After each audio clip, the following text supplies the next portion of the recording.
Before I talk about the game's story, I'll briefly explain my method of analysis. In order to solve the story of From Software's games, one must consider every single clue that is available and make a web with them to understand the greater narrative, the whole of the story. Each tiny piece of information was written for a reason, and all of them converge into one cohesive and masterfully woven plot and world.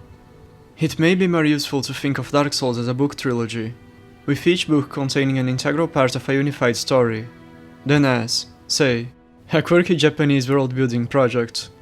In fact, through this book analogy, we can identify, to great help, a cast of main characters: Gwyn, Velka, and their family.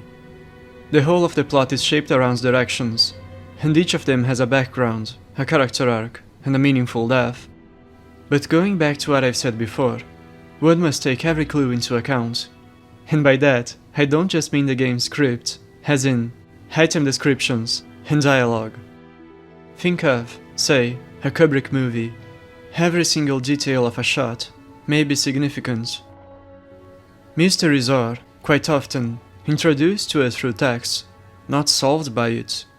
Besides text and dialogue, we must also base our analysis on contextual clues, such as the placement of items and NPCs.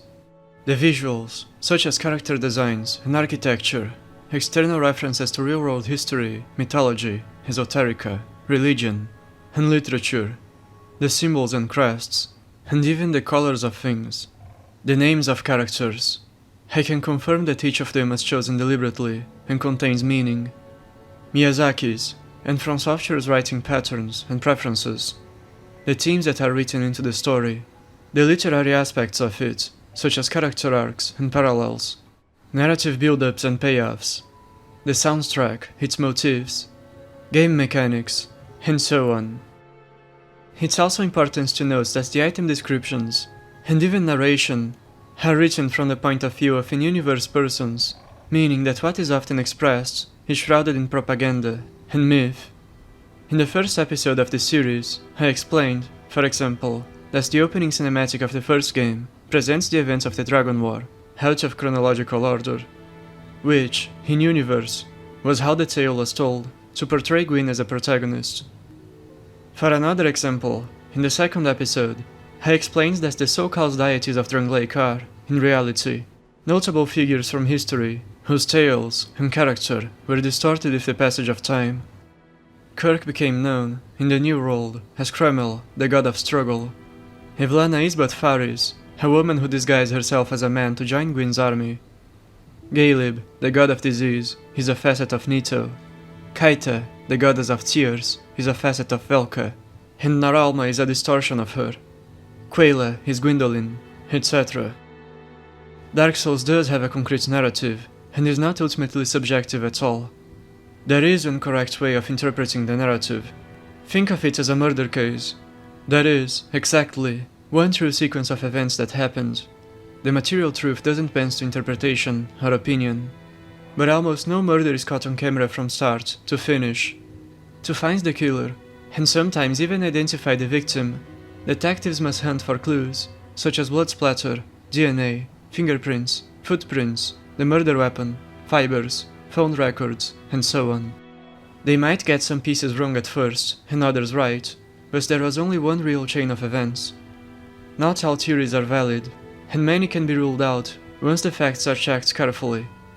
I will make a video explaining, in more detail, my method of analysis, and possibly a series of videos that will delve into specific discoveries and how I've reached them. I respect my viewers' intelligence. As such, I prioritize clarity and narrative in my scripts, and leave long-winded explanations to YouTube replies, which I'm always glad to write when I have the time. If upon watching this video, you're left wondering how I came to a certain conclusion, please feel free to leave a comment, and I'll do my best to answer it as soon as I can. With that said, may you be welcome to the complete lore guides to Dark Souls 3. When men won their war against the everlasting dragons, the dawn rose for the first time. Thus was established the Age of Fire, simply another name for the time of day. Before the war, men were confined to the underworld, as the dragons held domain over the surface. But once men defeated them, they finally began to build their kingdoms on the world above. Londo was where the family of the so-called gods, the ruling family born of the union of the strongest clans of East and West, resided. Gwyn was seen as a god emperor, who'd blessed humanity with heaven and the dawn. They called him Lord of Light, and he had a son with his wife Velka. He named him Flann, meaning blood red, crimson, for he was red of hair. His firstborn was revered as the god of flame, for he represented the very zenith. His birth was synonymous with the period of unprecedented prosperity after man's rise from the depths. He was the blessed firstborn of the sun god, and he lived up to the expectations of all. During the Age of Fire, man hunted the dragons who still lived to extinction. The descendants of the ancient, everlasting dragons which had spawned from their corpses. The strongest among the dragon slayers was Flann, and he led the bravest warriors in hunts. His prowess would echo in legend, and he'd become known as a god of war. But the sun must set. The golden age must have an end. Flann had a pure heart, which had softened over each of his hunts. He, like all warriors, respected the dragons as the worthiest of foes, but the hunts that were taking place were crossing the line of valor towards dishonor. The disgraced descendants of the once great creatures were being chased like rats. Man hunted them for sport. It was no dignified conflict, no dignified dance to their species. Flann's respect turned to compassion. He made a plea to his father to stop the hunts, but he would have none of it. Gwyn fears the dragons would come back to threaten his rule, his heaven on earth. Though he too used to respect the dragons for their might, his respect turned to avarice instead of compassion, and he began to envy them more and more, desiring their immortality and to enact a supreme and everlasting rule over the entire world. In fact, this is why he had created the Undead curse, which would bring ruin to all of humanity.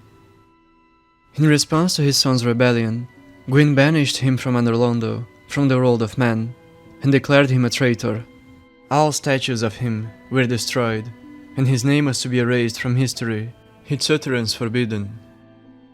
Flann left in exile, but not alone. His bravest companion, Oceiro, went alongside him, and after them followed a legion of former Dragonslayer knights who wished to be led by their master still, and soon additional waves of people joined them. Flann's first knight, Ornstein, was also inducted into the order of Gwyn's four knights, and ultimately aligned himself with the king of the gods, remaining behind in under Londo.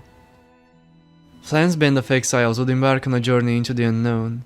They wandered the earth, following traces of the greatest of storms, whose winds were so powerful they forced the men to wrap themselves in protective cloth like mummies. Finally, they arrived at a grey mountain range. Inhabiting the tempest were wild wyverns, and beyond them rested the titanic carcass of an ancient dragon, their all-mother, whose corpse had become a bed of new life, generating draconic offspring like a tree bearing fruit. Such a magnificent sight captivated the hearts of the homeless warriors, and they were most eager to conquer the storm before them. Their war was the stuff of legends. The skies were calmed down, and the wyverns and their leader, a drake man called the King of the Storm, were forced to recognize man's strength. Such was their law, the law of the beasts. But instead of slaying them, as they would have done in times of old, the man tames them, offers to them their friendship. Flann, the greatest warrior ever born, would fly through the skies atop the storm drake. That was the end of the first act of their long-lasting tale of friendship. A mausoleum was built atop the tallest mountain, so the man could gaze and meditate and wait for a new age, transcending death and curse. A new age of dragons, which they hoped to be a part of. Many warriors volunteered to become protectors of the Archdragon Peak. Among them, Flann himself. A house-sized bell was built, and it tolled back on the god of war, independently of his place in space-time, alongside the very storm which he had conquered. Summoners would hold miniature bells that could beckon warriors who'd sworn to protect the shrine, and those who meditated away unto the beyond. As time went on, the men who guarded the peak would hollow, and as they lost themselves, they'd morph into chimeric snake men, for their fading minds and memories would change their self-perception, would trick it into believing they were, indeed, draconic in nature, and as a result, their physical selves, and lose their wits to the point of not being able to pull the lever that activates the bell. This phenomenon is the same as that which would create the Crow people of the Painted World, and the Lion Warriors of Drunk Lake. As all of this was happening far, far away, Honor Londo faced major internal and external conflicts. The first sin, which Gwyn had committed, was leading humanity to its downfall. The curse, which fueled the sun with men's souls, so that Gwyn's age of fire would be restored after the coming of the twilight, and artificially prolonged unto eternity, disrupted the world's balance, causing the essence of the night, the dark, to run wild, to slowly devour the world from below as it thirsts for its rightful domain over the skies. With the curse's introduction, Gwyn would order the permanent shutdown of the gates to the world of men. He'd collaborate with his father-in-law, Nito, to create the Way of White, a religion that, on the surface, preached the rise of a new dawn, as the night was creeping in. The faith blames the endless night on the curse, when it was the other way around. The curse was the mechanism planted to disrupt the cycle of nature, and thus restore and extend the Age of Fire.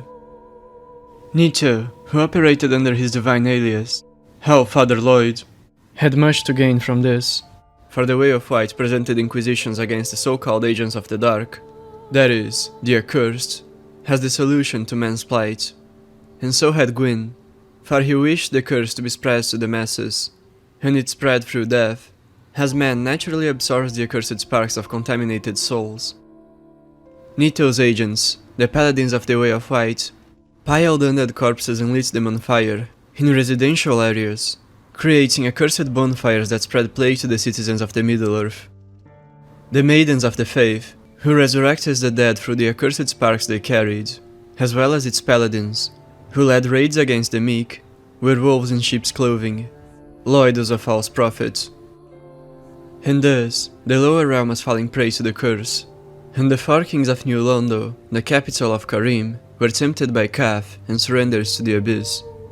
A brave knight of Astora, Prince Artorias, son of Night King Randall of Baldur, ventured into the ruined city and banished the four kings, and following his victory, Velka flooded the capital, and sacrificed everyone within it for the greater good of men, an act which plunged her heart into sadness. The Witch of Irithyll had created the Chaos Flame in response to Gwyn's sin, an artificial flame that was parasitically linked to the sun, and thus, should the sun live forever, so would it, and given birth to the demons, which made Gwyn feel threatened. He declared war upon them, and banished pyromancy from being practiced in his domain, the Middle-earth included. However, what eluded Gwyn was that such a war was utterly pointless. Irithyll's civilizational lifespan had been tied to that of his Age of Fire. The only way to bring down the Underworld Empire was to end his own. Pyromancers of the Middle-earth, who hailed from the east, were hunted down and impaled by inquisitors alongside agents of the dark. Velka, a former witch of Irithyll herself, would paint an inviting image of that which had been destroyed by Gwyn's witch hunt, to preserve its memory and host the forlorn. She hid under an alias, Ariandel, which, as informed by the Japanese script of Dark Souls, is based on the Greek word Eremaias, meaning desert and solitary. She, who was the goddess of sin, and thus of justice, could not bear to witness the evils of her husband go unpunished. She was about to unleash upon him karmic punishment through the climax of the greatest conspiracy ever devised. After ordering a selection of her men to guard the painting, loyal undead who covers their hollowing faces to hide their illness, who were dancer swordsmen of the East, and who bore her rune on their attires, she publicly declared Gwyn a sinner and denounced his sinful actions. This caused her to be deemed a rogue goddess by Gwyn, the king of the gods, a man whose power overcame law and justice. The two divorced each other, and she was expelled from the Holy Land, and smeared as an evil witch who collaborated with the enemy, with her mother and sisters of Irithyll, and the agents of chaos, for having opposed the god emperor and savior of humanity. Soon a new insurrection occurred in Ullasil, as men rebelled against the gods, lured by Cath once more. Artorias, a hero of Astora, who'd felled the abyss once before, died, to keep the abyss at bay, rupturing the order of the four knights of Gwyn. Velka's plan was the Firelink conspiracy. She had offered redemption to Sith, on the condition he helped her create an alchemical rebis with a piece of her and of Gwyn's lord soul which he was gifted, as well as with the essence of the dragons. A homunculus immune to the effects of the curse, who could rule forever and restore the world, Tikkun Olam. Through this homunculus, this perfect being, she would mend man's first sin, and with it, nature itself. She had left Londo alongside her most loyal followers, and sacrificed herself to create a bonfire which hosted a flame in the depths of the world, where the darkness was left in shackles. This flame was to be fueled by the sun itself, which would be drained through the holes in men's hearts, through the very dark sign that was created to take their souls as tax, to eternally fuel the sun above. Her followers, who'd learned the bonfire-making procedures, began to produce coiled swords and set up the following steps of the plan. Before her sacrifice, Velka had created a false prophecy to beckon undead of all lands to the call of firelinking. This prophecy would be spread by her agents in the future. Velka also had made a covenant with the primordial serpents. After all, the Firelink conspiracy would fulfill their ambition as well as hers. With the cycle of nature restored, the full night would return, and with it would come the rebirth of the dragons. Gwyndolin had successfully infiltrated the royal family, posing as a bastard child of Velka. At first, he was chosen to rule over Irithyll in the Lesser Astora, but after it fell, and he was rushed to safety in Londo, there he remained. Despite his presumed bastardry, Gwyn has taken him as his own. He loved him as if he were his. He was raised as a girl for his affection towards the moon. He was, indeed, androgynous, hermaphroditic even, and above all, he loved his sinful adoptive father. Yet he knew he has to betray him. Gwyndolin may have been the god of illusion, he may have been a liar, a deceiver, a betrayer, but the love he held for his father was real. He, who was immune to the curse, took the curse to Gwyn, and that was the beginning of Gwyn's karmic punishment. Gwyn began to lose his sanity. The more his conscience waned, the more Gwyndolin acted on his behalf. When he was no more than a husk, Gwyndolin took him to public, and they announced his fate. He was to sacrifice himself for all humanity. He was to link the fire in an effort to prolong the age of fire, and die as a heroic martyr. Of course, that was a sham. Linking the fire goes directly against Gwyn's interests. Gwyn wished for eternal life. He wished to rule eternally over the world, from his paradise on earth, with the sun shining above him. For that, he cursed all of humanity. It makes no sense for such a man to suddenly sacrifice himself to undo his life's work. That's because it was Velka's will that was being enacted, not Gwyn's. Sin was being punished. Justice was at last being served. The masses of the meek were at last being accounted for, in detriment of the most powerful man who ever lived. Gwyn walks towards the bonfire that Velka sacrificed herself to light with her own being, and links to the fire, reuniting with his wife unto eternity. His new title, Lord of Cinder, is a mockery, an inversion of his former deific title, Lord of Light. And a Lord of Cinder he would be for all remaining time. He was to become akin to an everlasting hollow, a being devoid of will, sentenced to tend to the recreated first flame until the world was mended. His wish for eternal life had been granted. This was his supreme burden. Following Gwyn's sacrifice, Gwyndolin, the false royal bastard, rose as the next king of the gods. He had usurped Gwyn's throne. After all, Gwyn's male heir, Flann, had been exiled from Londo, banished from the family. Gwyndolin would begin to establish a firelinking culture, to spread and embolden the propaganda, the gospel, to reform, to subvert the very religion he now presided over as pontiff. Flann is like the red-haired Esau, a pure-hearted, vigorous, great hunter who had his birthright stolen, the twist being he abdicated his of his own volition. Gwyndolin, the so-called god of illusion, then, is like Jacob, who was favored by his pseudo-mother Velka, Rebecca's equivalent, and tricked his then shriveled, dying, confused father and inherited the birthright that was not his. The other gods, the other members of Gwyn's extended family, Nito excepted, for he inhabited his own domain, would flee Londo in a mass exodus, all of them aligned with the interests of the Firelink conspiracy. Havel, Gwyn's father, also known as MacLoith, the god of drink and medicine, for he invented the Estus flask, would sail the seas in search of the place where Gwyn's soul was reincarnated into. He would find Hyde, the New World, and the souls of the chosen undead, who'd linked to the fire by that point, were also thriving there. Guinevere, the Princess of the Sun, would embark on a journey to find her brother, Flann. She found him and brought him the news.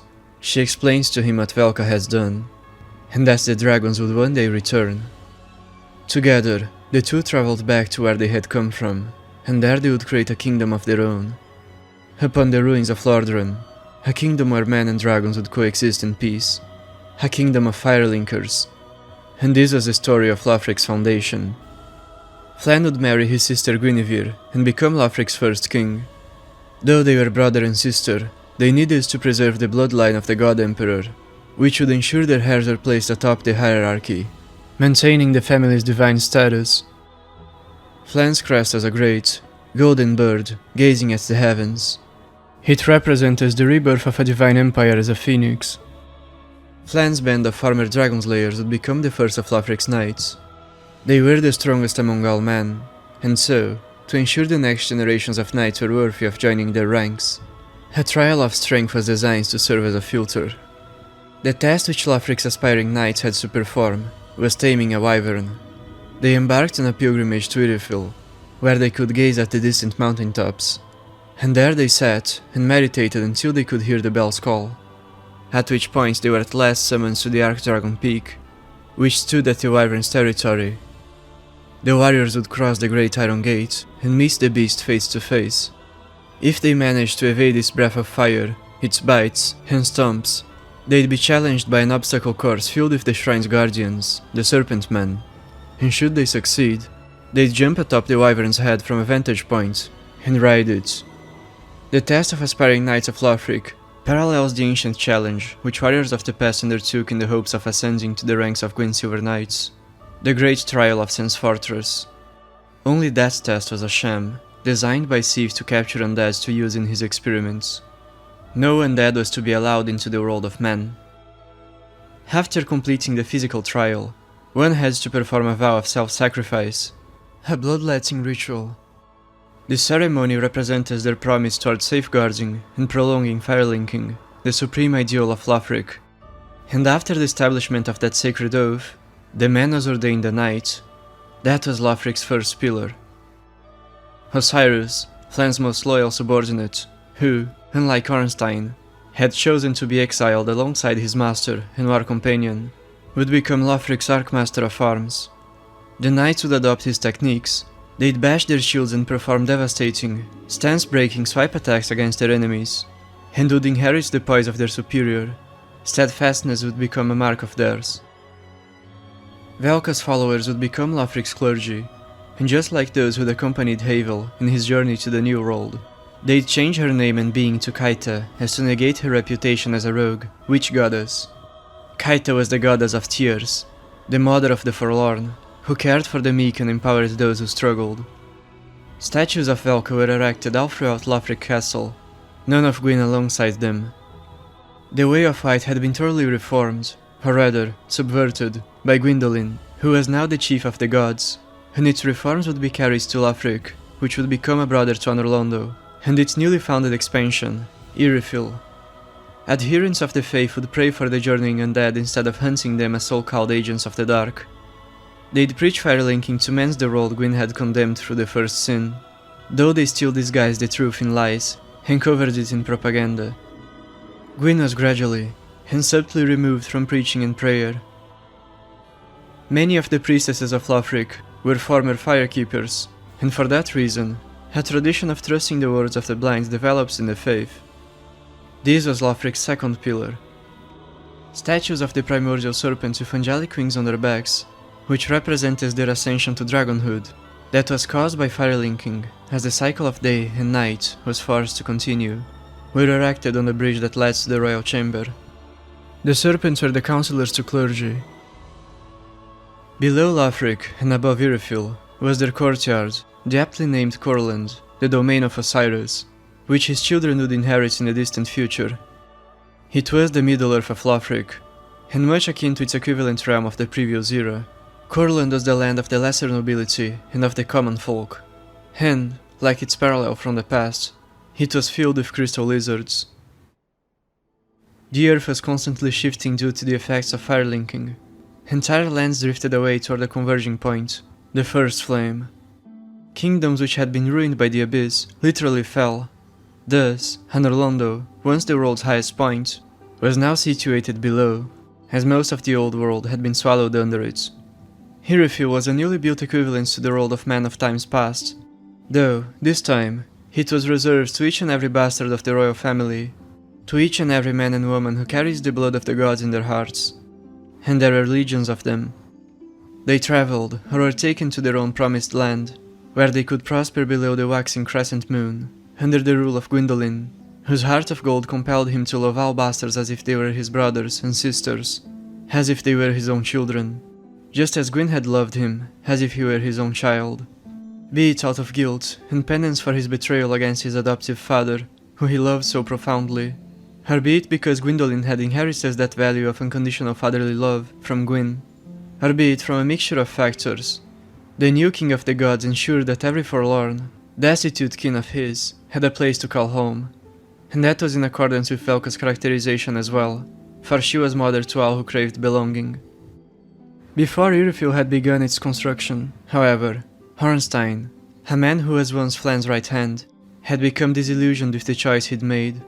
He finally left the empty cathedral, after every member of Gwyn's family but his bastard had forsaken it, in search of his former master, but they would never meet again. His journey, which was led by rumors of Flann's passage, took him to the Archdragon peak, but that place too had been forsaken, and so he stripped himself of his armor, for he was a knight no more, and he took a dragonstone for himself, and meditated in wait of the new age, alongside the numerous dragon statues who were once men. Gwyndolin regarded Priscilla as an elder sister, as she was born from Sif's earlier attempts to create a Rebis. That experiment was ultimately labeled a failure. Unlike Gwyndolin, Priscilla was not a true hermaphrodite. Her nature was overwhelmingly feminine. As such, Priscilla was hidden away in Ariamis, that is, Velka's, painting, to prevent the Firelink conspiracy from being uncovered. Before Velka left to perform her sacrificial ritual, she entrusted Priscilla with the painted world, with taking care of it and its inhabitants. Her tale and legacy will be completed later, but for now, it is relevant to explain the following. The painted world was restored and expanded by a Judicator giant, who'd be named Ariandel, meaning, in context, god of the painted world, of the solitary white deserts. The Judicator giants traced their direct lineage from the very progenitor of humanity, the furtive pygmy. They were among those who descended from the patriarchs who'd eaten the largest chunks of the first Lord Soul ever found, of the first discovered chunk of the First Flame, which would later become the legendary Dark Soul. It was for that reason that they grew exponentially, for they were the immediate family of the Pioneer. It's also for this reason that they are primeval in appearance. The pygmy and his family were akin to Australopithecus, though each subsequent generation became more human.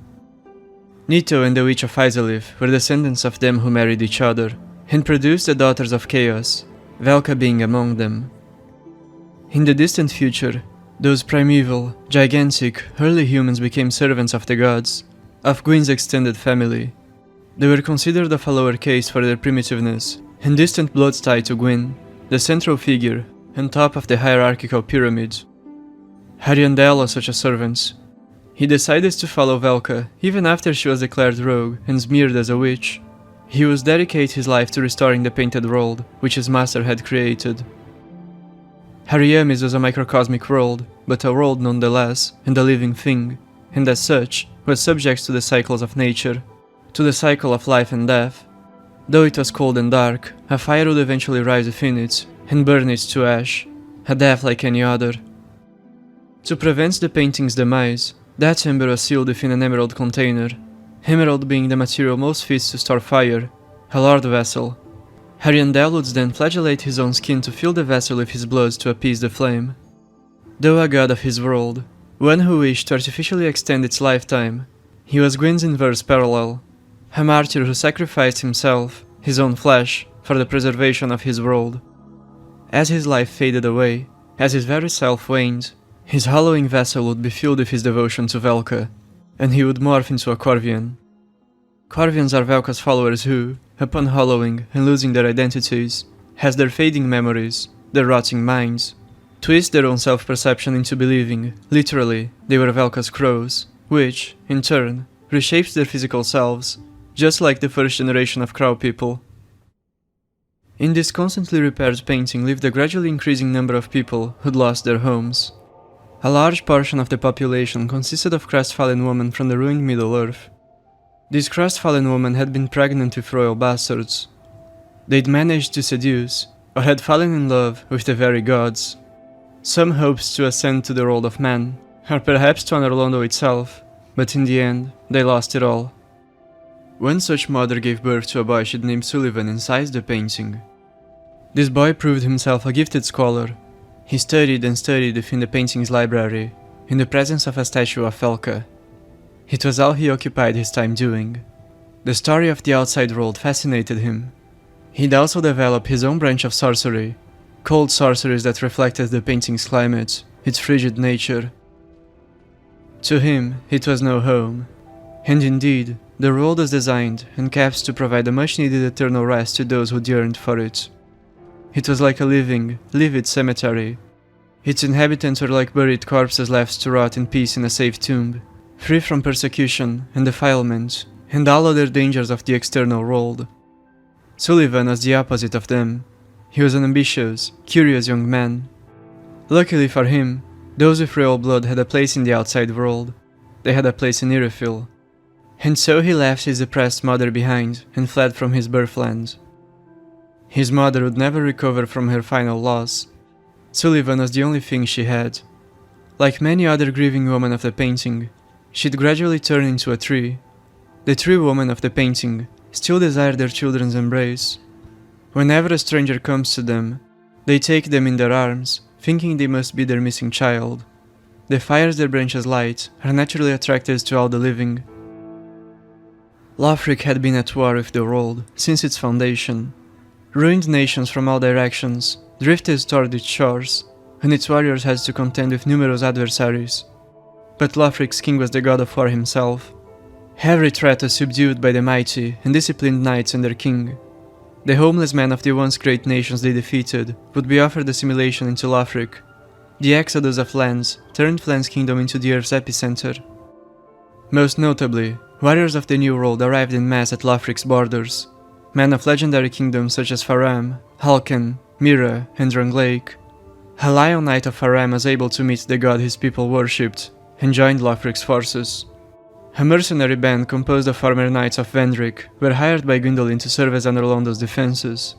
New World firekeepers joined Lothric's clergy, and so on. Lothric's culture, then, was ever-changing, ever adapting to the remnants of civilizations it adopted. Most outsiders are nested at Courland, the intermediary land. Amidst these warring times, Flann had two children with his queen, Guinevere, Lorian and Lothric. The first had inherited his father's virility, and would become an extraordinary fighter. He would be raised from birth as a knight, in accordance with the ancient fighting traditions of Gwyn's time. He looked up to his father, who was, truly, a timeless hero. He aspired to become like him. That was his childhood dream. The younger prince, however, was his brother's opposite, an androgynous man whose constitution was as delicate as his personality. After producing a perfectly vigorous prince, the royals wished to create a special heir, whose body and soul were fit to wrest the flame from its mantle, when the time came. This heir would be the king of the mended world, of the worlds to come, whose inhabitants will have been unshackled from the curse. In order for such an heir to be produced, the royals had to inflict terrible curses upon him, from his very conception.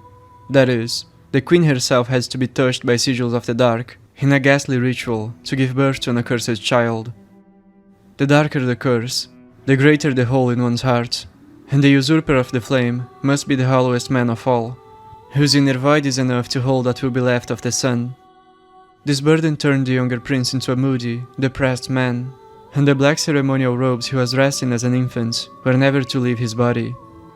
The curses would make him live in constant pain, He would lie at death's door, until he could wrestle the sun from its mantle, at last, and become a true immortal. Harib is even more perfect than Gwyndolin, one not artificial, but a son of man. He was expected to become the eternal champion of the new age of knights.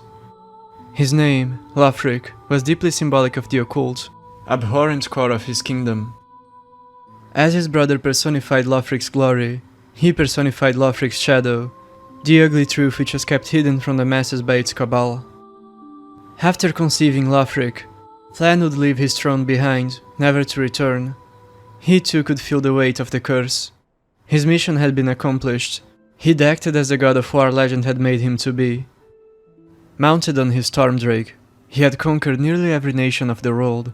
Not a single enemy force had managed to penetrate Lothric's defenses during his reign. He knew it was time to live in exile once more, and so he vanished. Only when the bell in Archdragon Peak rings to summon its greatest sentinel, will he hear the call of duty again, and the storms herald his arrival, even if, by then, he has become nothing but a hollow. Prince Lothric was not fit to inherit the kingdom. He was too young and frail to sit on its throne, too gloomy. His quest lied elsewhere. His kingdom was not of that world.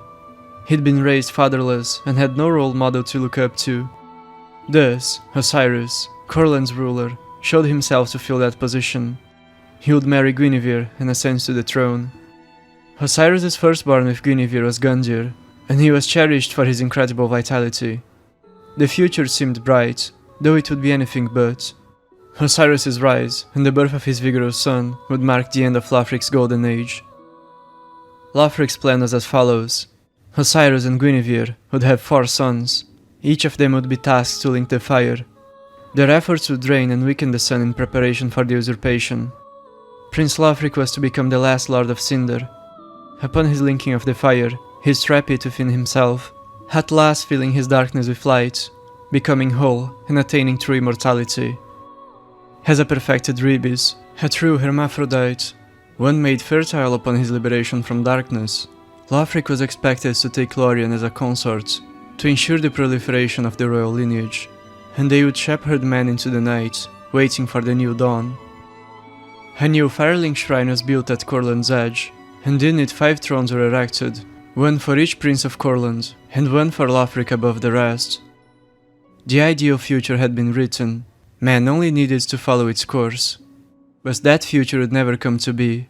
Hall would go to ruin, and Lothric's elaborate scheme would fail.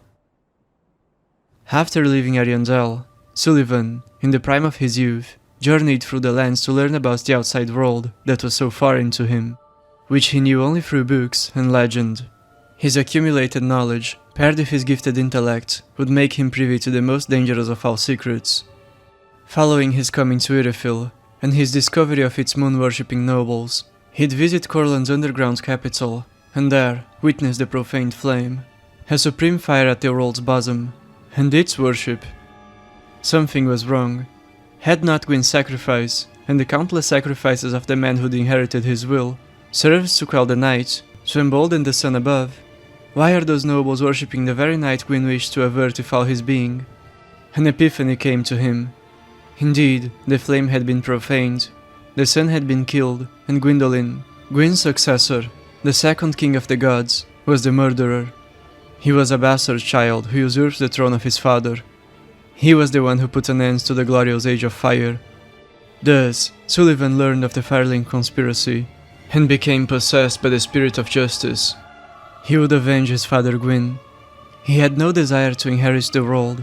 He had no desire to become the God Emperor, to leave behind godlike progeny of his own and start a new rule. He wished only for karmic justice upon the sinners who'd wronged the father he never got to know.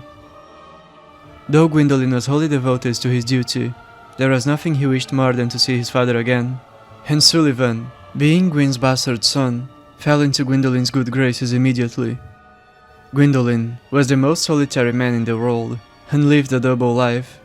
He spent half his time as Gwyn's male heir, as the chief of the gods in honor Londo, commanding both the Silver and the Dark Moon Knights, and the other half as a mysterious, wealthy noblewoman who lived in a manse in Irithyll below. When switching from one world to the other, he'd wear, or take off the reversal ring, a magical ring which changed his voice and gender expression, Even when disguised as a woman, he had a personal guard of silver knights protecting him and his secret home. The walls of his mansion were filled with paintings of the lands that had been assimilated into Lothric and Irithyll, and its corridors held mementos of the two men who'd loyally guarded the Forsaken Cathedral after the other gods had left it, Ornstein and Smough. Sulyvahn was such a pleasant gift to Gwyndolin, such an incredible surprise to him. He'd managed to condition the very god of illusions to lower his guard. The two had become inseparable, and Gwyndolin's frigid heart had felt a long-lost warmth, alongside other feelings which were unprecedented to him. And then, Sulyvahn poisoned him. Gwyndolin fell ill. Death, long considered an impossibility for him, slowly approached. Sulyvahn would come to Lothric to deliver the news, and propose a solution to King Oceiro, the creation of a third pillar, that of the Scholar. He vows to uncover the secrets of the everlasting dragons, the formula to immortality, to make an elixir of life. In response to this development, the knights and the priest reinforced the relationship. The sharpest among them could sense treachery coming from that bewitching figure. Cav, the true leader of the clergy, could sense disruption coming from that man. Some were suspicious of him, prejudiced against him for his nature as a bastard. Others were able to see through his veil, though they knew not the scale of what was to come. Osiris' firstborn had been blessed with godlike vigor. However, as Guinevere had been cursed, she was losing her vitality. Her next children with Osiris, the twins, wouldn't be as healthy, and their youngest son was born weak, tiny, and as such would be named half-man, Ludleth. He'd grow emasculated and sickly. Doubts were raised about the lesser princess. Would they truly be able to link the fire? The sight of his pitiful, emaciated lastborn sent shivers down his spine. Courland directly parallels the Middle-earth of the First Empire, both geographically, as an intermediary land. Courland essentially means coarse land, as well as courtyard land, for it is in the middle of Lothric and Irithyll, as well as narratively, as the place where the lower nobility lived alongside the masses, and from which the curse and the abyss were first unleashed. Courland's territory consists of the Firelink Shrine, the backyard of Lothric Castle, the Undead settlements, the Farron Keep, the Road of Sacrifices, the Cathedral of the Deep, the place later known as the Catacombs of Carthus, and the place later known as the Profaned Capital.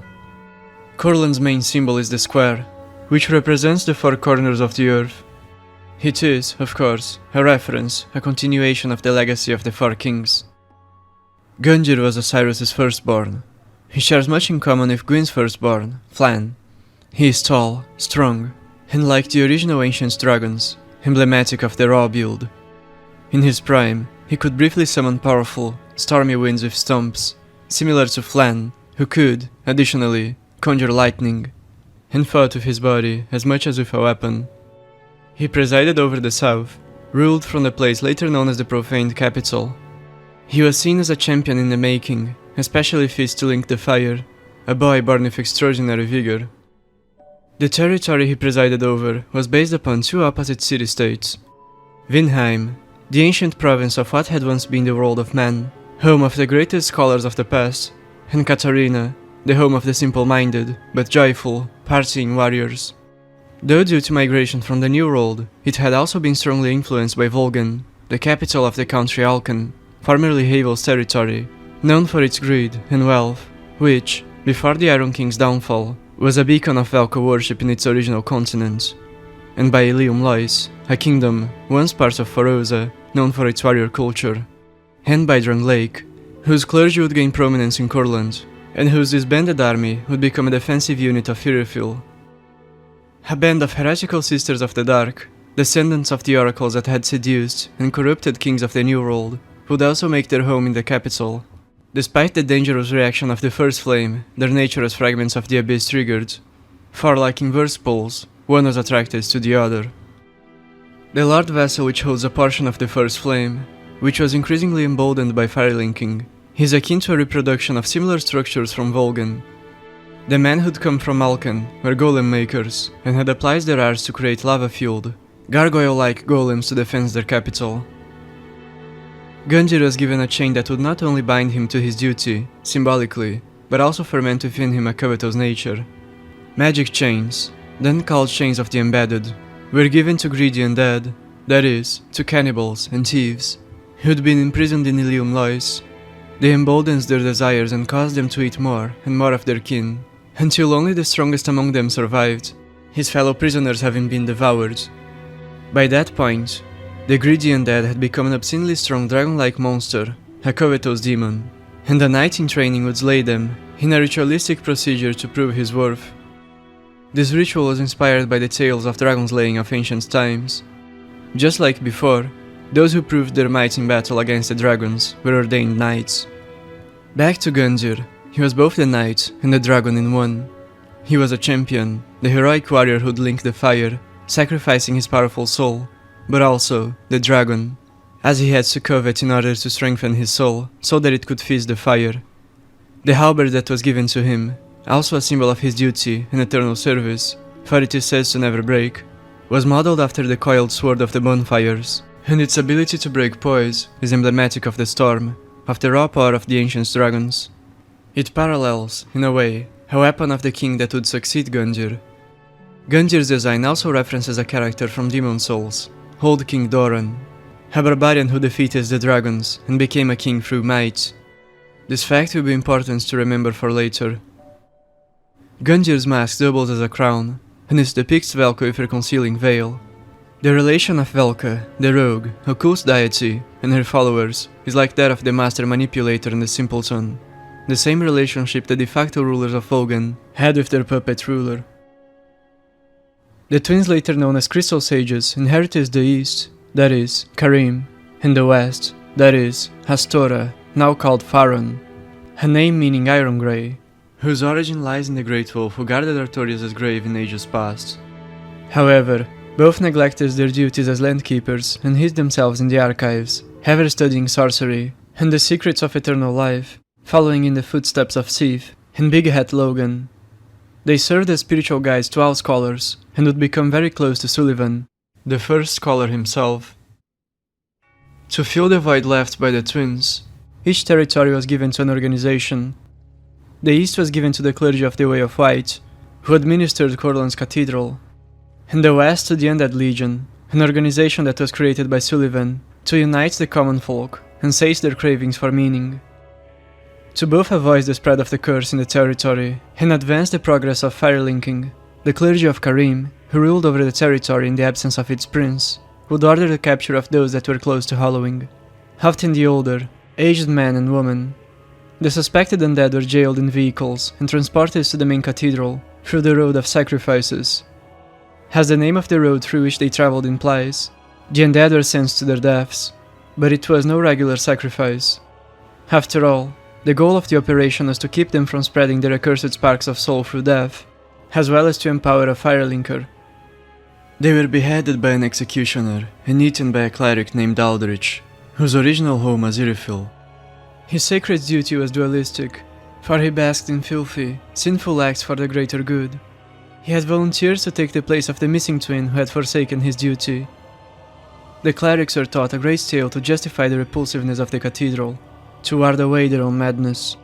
They were given magical rings which aided in its memorization. But Lothric would eventually fall prey to that madness, to corruption, nonetheless.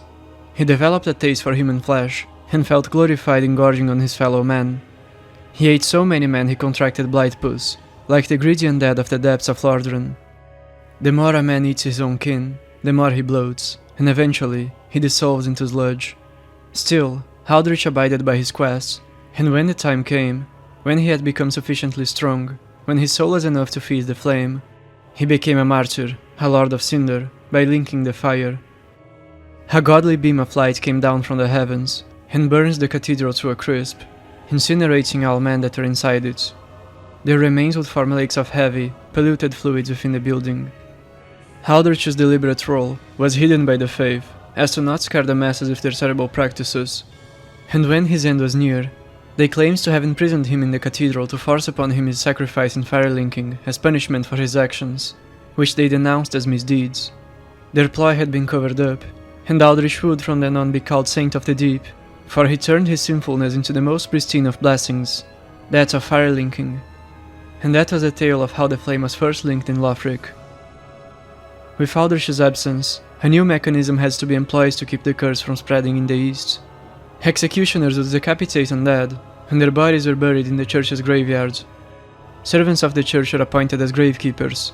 They'd repeatedly kill the reviving undead of the cemetery through a method which drains their blood and delays their reincarnation. In contrast to the clergymen of the east, the Undead Legion was occupied with spreading the curse in the west, though they were wholly oblivious to the nature and consequences of their actions.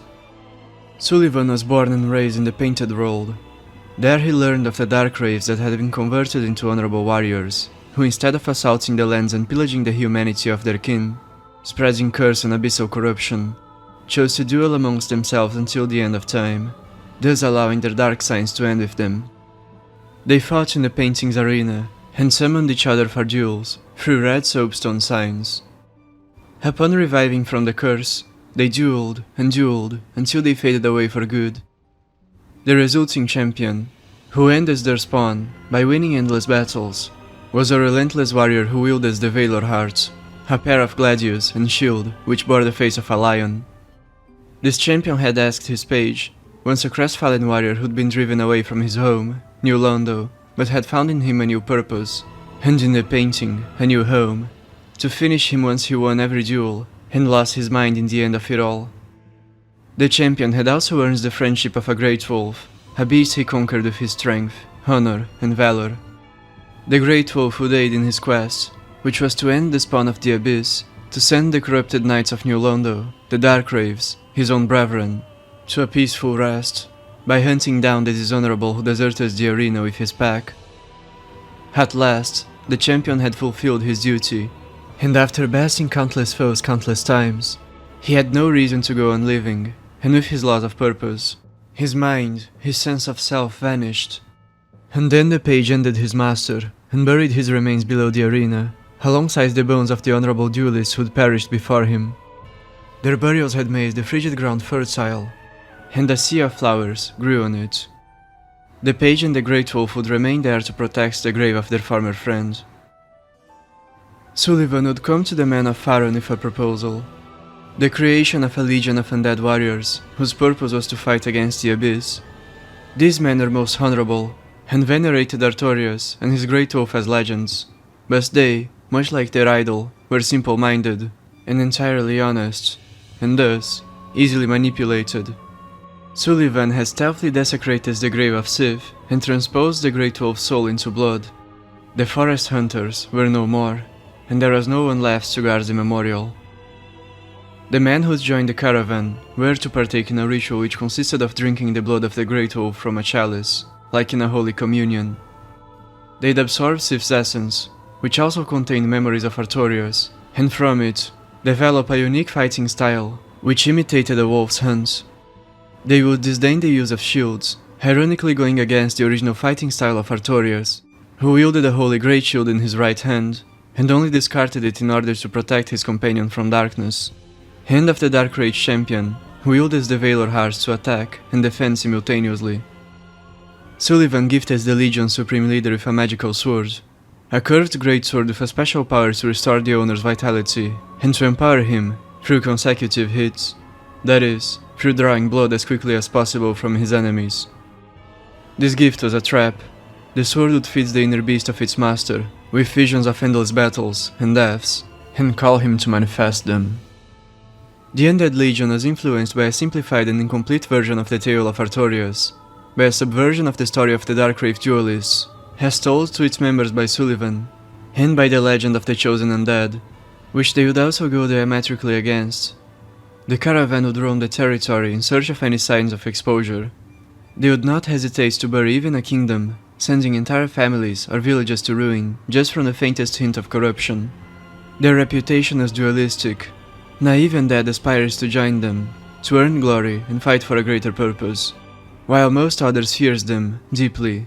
The masses shirked at their pointed hats, whose design, consisting of a square and a steel point, represented their role as peers of Courland, seeing them as sinister omens. The Legion's front line, which aggressively persecuted the meek, consisted of the Abyss Watchers, the leaders of the caravan who fought like wolves, an ironic inversion of the role of both Sith who fought defensively to protect his master's grave, and of the Great Wolf of the painting, who hunted down only the cowardly warriors who strayed from their path. Following the Watchers was the blunt of the caravan, an array of vagabonds wielding a variety of weapons, from spears to curved swords to great swords. There were those who joined the organization for selfless reasons, to combat the curse, those who joined to be part of a legendary tale in the making, and those who joined to kill indiscriminately. Some were serial killer cannibals who'd been sentenced to exile and had nowhere to go, and found a perfect excuse to commit their heinous acts. Among them were also sorcerers, whose spells were quick and designed to overwhelm their opponents with blows. They were also easy to teach, so even simpletons could learn them. The Legion sorceries were invented by a woman named Hazel, the daughter of the leader of the Acolytes, and her sorcerer colleagues. She was fascinated by Farron's distant and legendary past, and would lead the Xanthos Scholars, a group which studied Gwyndolin's golden sorceries, those of Untended, the Fables township of Astora, though their view of the past was shrouded in misunderstanding, for, just like the rest of the Legion, they were fools. Each discovery of theirs was rewarded with a golden medallion, which would become to them a point of pride. They wrapped yellow cloth on their heads in imitation of the living mushrooms of Untended, but they finally ended up resembling Jeremiah, the deformed and exiled king of Irithyll, who'd migrated to the township ages before. And then came the backline, called the followers of Farron. They were a group trained, in particular, to slay their own comrades, when they inevitably fell into the clutch of darkness. They coordinated themselves as packs of wolves, kiting their opponents with javelins from afar, defending from their blows with wooden shields. Then came the warriors wielding curved swords with techniques that broke the guards and poise of their foes, paired with the men who wielded torches and breathed fire to finish off their opponents, a tactic which augmented the spread of the curse through contaminated sparks of flame. In order to join the organization, a recruit had to partake in a trial which consisted of an adventure through the woods. He had to explore the forest in search of candles, each representing a lord who'd been slain by the chosen undead in Lordran. After ending a flame, a corresponding basin would be lit with fire, a process which represented the lord vessel being filled by lord souls. And when all candles had been extinguished, a great door opened, and they were allowed into the mausoleum in which the Holy Communion would take place, a process which represented the opening of the Emerald Gate by the chosen undead, and his journey towards the first flame. The recruit would then drink the wolf's blood from a chalice and be accepted into the Legion. The Legion's mausoleum was connected to the Great Catacombs through a secret passage. The members of the Order who died in duty were taken to the catacombs to rest in peace, alongside their victims. Sulyvahn, a true genius, had created a conspiratorial masterpiece, an organization whose every element, from its operating doctrine to its combat techniques, was deliberately and meticulously engineered to maximize the spread of the curse, all the while its members believed they were doing the opposite of what their actions resulted in.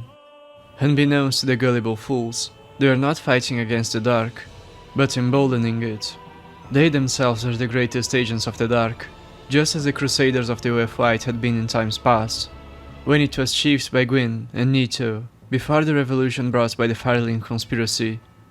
Though their ritual was a reenactment of Firelinking, they were, in reality, fighting against it. Sulyvahn was indeed Gwyn's second coming, his true successor in will, modus operandi, and ideology. He led the masses astray while portraying himself as their savior. And finally, there was Ludleth, the last-born, a small man, so easily forgotten. He'd preside over the north, taking care of the undead settlements, the humble home of the peasantry. Already frail and shriveled from birth, he wouldn't shy away from studying a dark art which fascinated him, the forbidden art of transposition. He'd break the unlawful taboo of his own land and snatch contaminated corpses to dissect and study. The undead settlement had a mechanism of its own to deal with the curse. The entire commune was constructed around a huge mausoleum which hosted a witch tree, a symbol of Gwyndolin. The suspected undead were put in cages and transported to this graveyard, so that the curse would not infect their neighbors, but be gradually absorbed by the tree alongside the contaminated souls. whose special nature enabled it to serve as a beacon for the souls of the dead. The tree was like Aldrich had been. Its duty was sacred, but dualistic in nature, as it too fed on the plague to contain it. In fact, it's also like Gwyndolin, who has to commit atrocities and sustain a huge life for the greater good. The men tasked with transporting the cages attached tall wooden doors to their backs to prevent themselves from spreading the curse, like the undead clerics of the reformed way of white. They would also carry huge machetes with them to dismantle the bodies, so more would fit in the cages, just as in Aldrich's time. Now they dispatched the bodies into a great pit, before the witch tree's roots. During this time, 2 more royal children were conceived, though they were bastards, not pure-blooded. Neither Guinevere nor Oceiro loved each other. Their marriage had been political in nature.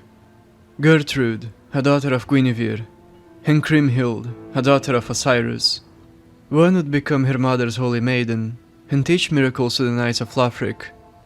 The other would become a scholar of the archives, and the favorite student of the crystal sages. Kriemhild would create 2 rings. One, the Estus ring, to aid in the healing of the body. The other, the Ashen Estus ring, to aid in the healing of the mind. The rings would be presented to Guinevere, who would enshrine them as the cemetery of ash, so future unkindled could inherit their blessings. The 2 half-sisters were set to become firekeepers, to help their brothers on their quest to link the fire. Gertrude was eager to fulfill her destiny, and would vow to become Gundyr's maiden, as he was expected to be the first to link the flame. She was taken to the Firelink shrine to wait for her champion. Kriemhild was not interested in fulfilling hers, and had other plans in mind. When Aldrich was still eating human flesh, he invited others to his feasts. He has developed the desire to share with others the joy of imbibing the final shudders of life, when luxuriating in the screams of his victims. His most frequent guest was Earl Arstor, an old noble of Carim who developed a particular taste for human blood. Like Aldrich, Arstor had been a man dedicated to his religious duties, which followed Velka's will. He was responsible for the creation of the Bite Rings, which were designed to aid Undead in their firelinking journeys, and he had a stash of purging stones. After Aldrich sacrificed himself in the fire, and the systemic delivery of human flesh through the road of sacrifices ceased its operations, Arstor was impeded from fulfilling his depraved desires. However, the deep darkness that had been growing inside him coveted still. Regular meals did not suffice. He couldn't live without his prized delicacy. Arstor marched through Courland, promising eternal life to all undead, to all commoners, and those who feared the curse would follow him. He wore the skull ring, which he had concocted in a dark ritual. The ring would attract the attention of all those close to hollowing to himself. Having formed a rogue militia of men who hungered for souls, Arstor and his followers would embark on a crusade against their fellow men, impaling them and drinking their bloods to the point of drunkenness. Arstor's spear became so deeply imbued with the rotten flesh and blood of men from the main impalements, it could poison with a scratch. Its coiling tip sapped the vigor of its victims and fed it to Arstor. Arstor would become monstrous due to his cannibalism. He'd become the abyssal beast called Soul Feeder. Courland and the whole of Lothric were facing an existential threat. Farron's undead legion was gatekeeping the swamp, preventing the attackers from reaching Irithyll and the sovereign capital of Courland, bravely resisting against the aggressors. As they fought and fought, the blood of the wolf instigated in them a berserker spirit, and some lost themselves in the dark, just as the hollows they faced, becoming half man, half beast. Those who became lycanthropes were chained upon wooden crosses, to both honor their martyrdom and restrain their movements. Ironically, the Abyss Watchers were meeting their match. Berserker beastmen were facing against one another. The invading hollows, now so consumed by the dark, they were leaking with abyssal pus and turning into serpentine monstrosities, like the Soul Feeder himself, were headed for Lothric Castle. Gundyr, Courland's champion, was on his way to protect the castle. He'd meet Kriemhild, the daughter of Crystal, his half-sister. Together they fought against every draconic aberration they'd find. The battlefield would become a pool of toxic waste, of poisonous hollow blood. The royal garden had been ruined. Pus-infected men who dodged Gundyr reached the upper castle, and were met with its blessed knights and their wyverns. They managed to trample over them still, leaving behind hollows and crippled wyverns tainted with pus. But the monsters would advance no further. For at the Great Bridge stood Osiris in his old Dragonslayer armor. His nostalgic battle would result in triumph. All the hungry dragons of darkness were hunted down by the king. But below, the Firstborn fought, still. The more Gundyr fought, the more the chain fastened within him a deep desire, a yearning for wholeness, like that of the serpent, and he began to gorge on the pus, bloating and acquiring the same red ocular glow of his enemies. As he was losing himself, glimpses of his duty would guide him to the Firelink shrine so he could link the fire, until, that is, he was betrayed by his partner, by Kriemhild. She stabbed him in the back when he was about to open the gates to the shrine. She, who was asked to become a firekeeper, conspired against firelinking. After all, her masters were the Crystal Sages, and their master was Sulyvahn. Not even realizing what had happened, for he was too exhausted and drained of his mind, Gundyr ultimately forgot even that which had once been his eternal anchor, the very reason he had sought strength. As he faced waves of monsters with all his might, he ended up becoming one himself, and instead of linking the fire, he'd stand as its gatekeeper. The betrayal was the final nail in his coffin. The greed of Volgan's men backfired, as it had in times past. Thus it was that the knight was betrayed by his maiden, and became the dragon. This betrayal created a rupture in time and space, and the cemetery of ash of this timeline would be forgotten, left untended, swallowed by the abyss. Its handmaiden would lose her faith, and take her priestess ring off her finger, and Gertrude, the firekeeper of the shrine, would never meet her champion. Left to wait for eternity, visions of her old devout flame began to plague her, and she gouged off her eyes to prevent the abyss from possessing her, cut off her tongue to prevent herself from uttering blasphemies, and locked herself away in the tower to rot. Gundyr's story runs parallel to Artoria's, though its equation was twisted.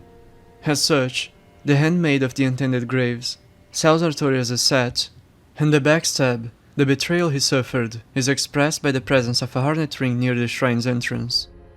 However, that sad tale would be rewritten, from tragedy to comedy. A new image would be painted by a brave hero, by the truest knight. There was a side of the square yet unprotected, its frailest side. Arstor, the Soul Feeder, the leader of the rebellion, the chief agent of the Dark, was heading towards the Undead settlements. The people needed a hero, or else they would soon be devoured by the beast. Should the great tree that stood at its end be destroyed, the whole of Lothric would never heal from the plague. Ludleth was a prince, thus the golden crown on his head, but he was not like his brothers. He was meek. As said before, he was a student of the dark art of transposition. By channeling the soul of a past being through a transposing kiln, the artist can reshape it into a memory it held within itself. For instance, through the soul of a warrior, one would be able to manifest the sword he used to wield in combat. Through the soul of a sorcerer, one would be able to manifest a scroll he'd memorized. Being of the dark, bearing little light within him, Ludleth suffered from a lack of identity, of self. Thus, his interest in studying and learning of others' memories and identities through the dark arts. It was akin to a coping mechanism, a way to fill his inner void. In Courland, transposing kilns were created by stitching the hide of multiple crystal lizards together. Crystal lizards are abundant in Courland, so much so that it is only within its territory that the mutant, ravenous crystal lizards can be found. They were lizards that had grown a greedy appetite and ate too much. The transposing kiln harbors a deep darkness within it. It is a miniature portal of darkness, which is how through it one can investigate the memories of souls. Darkness is forgetfulness, light is memory. For a different example of this esoteric principle manifested in the world of Dark Souls. In the second game, we are shown that, in the new world, when a hollow becomes devoid of light, forgetting his very name, and even his birth, the bright, soulful memory of Drangleic begins to inhabit his dreams. And dreams only occur during one's sleep. when one closes his eyes and basks in the dark. Like a moth to a flame, the hollowing undead is attracted to a portal of deep, damp darkness, and by jumping through it, he reaches Drunk Lake, a dreamland.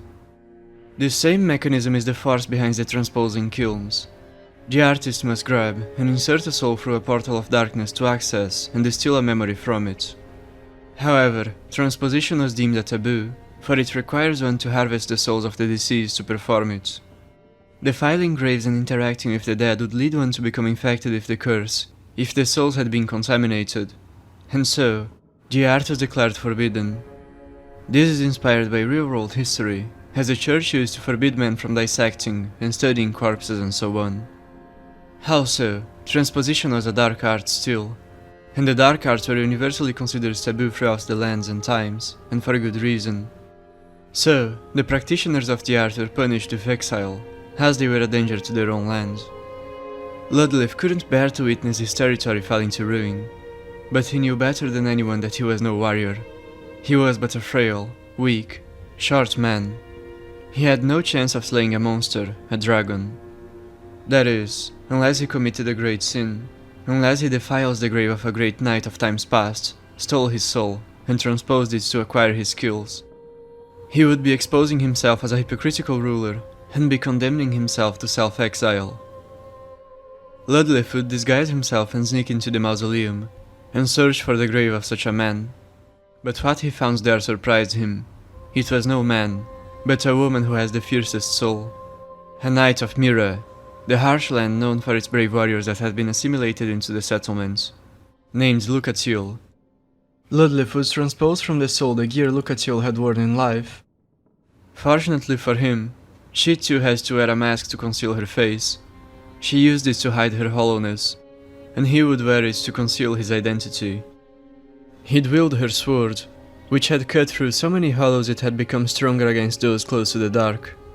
Not as himself, but as Yhorm, the greatest knight of Mira, Ludleth would have the courage to face the Soul Feeder, and he slew the beast in a battle which took place at the graveyard.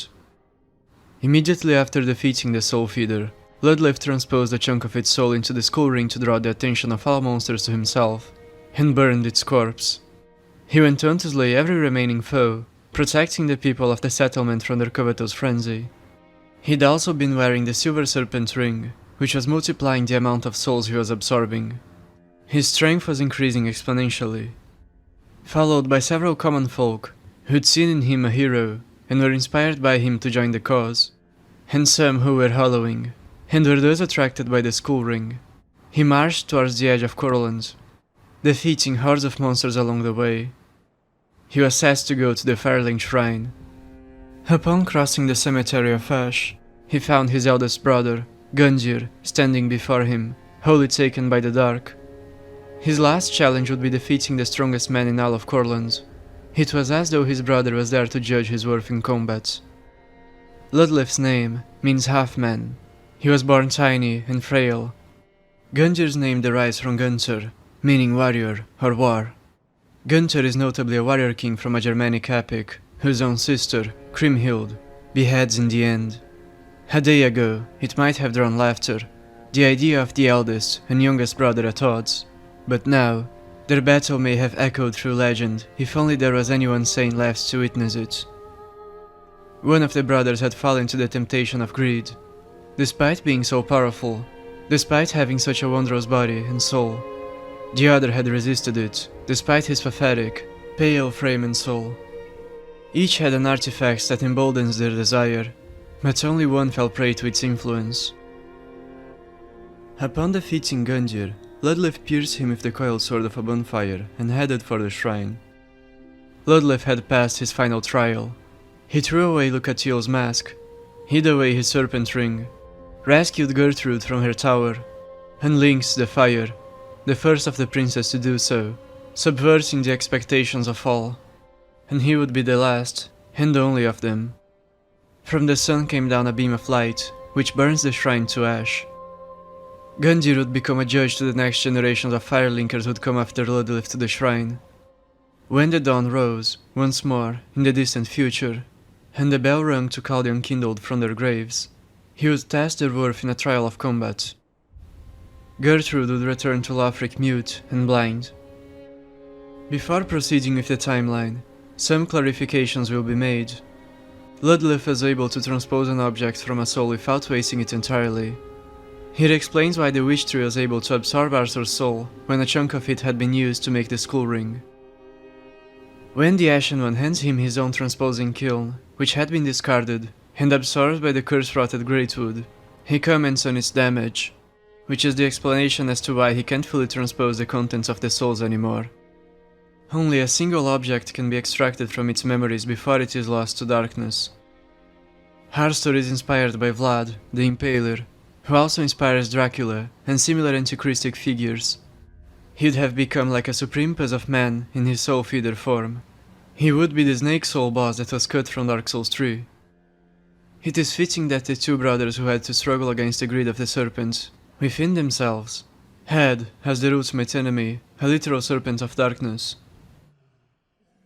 The threat of Arstor and the pus of man had been quelled, though the firstborn prince of Oceiro had fallen, and his capital was left with an empty throne. Similarly, Ludleth had left his territory to link the fire. The miserable undead settlement was left to its own devices. At its most vulnerable moment, the kingless underground capital was invaded by an unbeatable warrior, whose very name reflects his immense size and strength, meaning, literally, giant. Yhorm the Giant descended from the giant lord who'd conquered Drung Lake, and perished by the sword of the legendary King Vendrick. He'd come from the New Worlds to Lothric to conquer it, just as his predecessor had come to Drung Lake's shores. He was filled with a burning anger against humanity, for it had ravaged his native land, massacred his people unprovoked, and killed his father. Giants are as pure-hearted as they are simple-minded. They are all akin to innocent, docile children, despite their size and strength. Both the masked giants that were created by the witches of Irithyll in the Old World, and those that were created by an aspiring Dark Lord, by Hexer Gilia in the New World, share this nature. They were all sculpted from titanite slabs and animated to serve as slave workers and soldiers, and their wholesome submissiveness was such that they accepted their roles and were always quick to forgive all that was done to them. All a man has to do to become their friend, and merit their unending loyalty, was ask. Hexer Gilia had intended to use his giants to conquer the mainland he'd been exiled from for his transgressions. But they rebelled against their own master, for they were peaceful and would not stand for senseless aggression. Yet, a false prophet had appeared before the ruler of the mainland, Vendrick, with a false prophecy. The giants would attack his kingdom and bring it to ruin. Though skeptical of her words, he sails the seas in search of the island where giants supposedly lurked, and to his surprise, he found it, which, to him, was proof enough to believe in the prophecy of the treacherous priestess, for she'd stolen his heart. Vendrick slaughtered the peaceful giants and left with a stash of titanite slabs. That is, he'd taken as prize the bodies of giants he'd slain. He would turn the bodies he'd managed to bring home into mindless slave golems, and his brother would use those of them he'd been gifted in cruel alchemical experiments. However, the giants were closer to men than Vendrick had believed, and as such, they'd been infected with the dark sign from the men that had died in their war. The giants would rise as hollows with one single thought in their souls: revenge.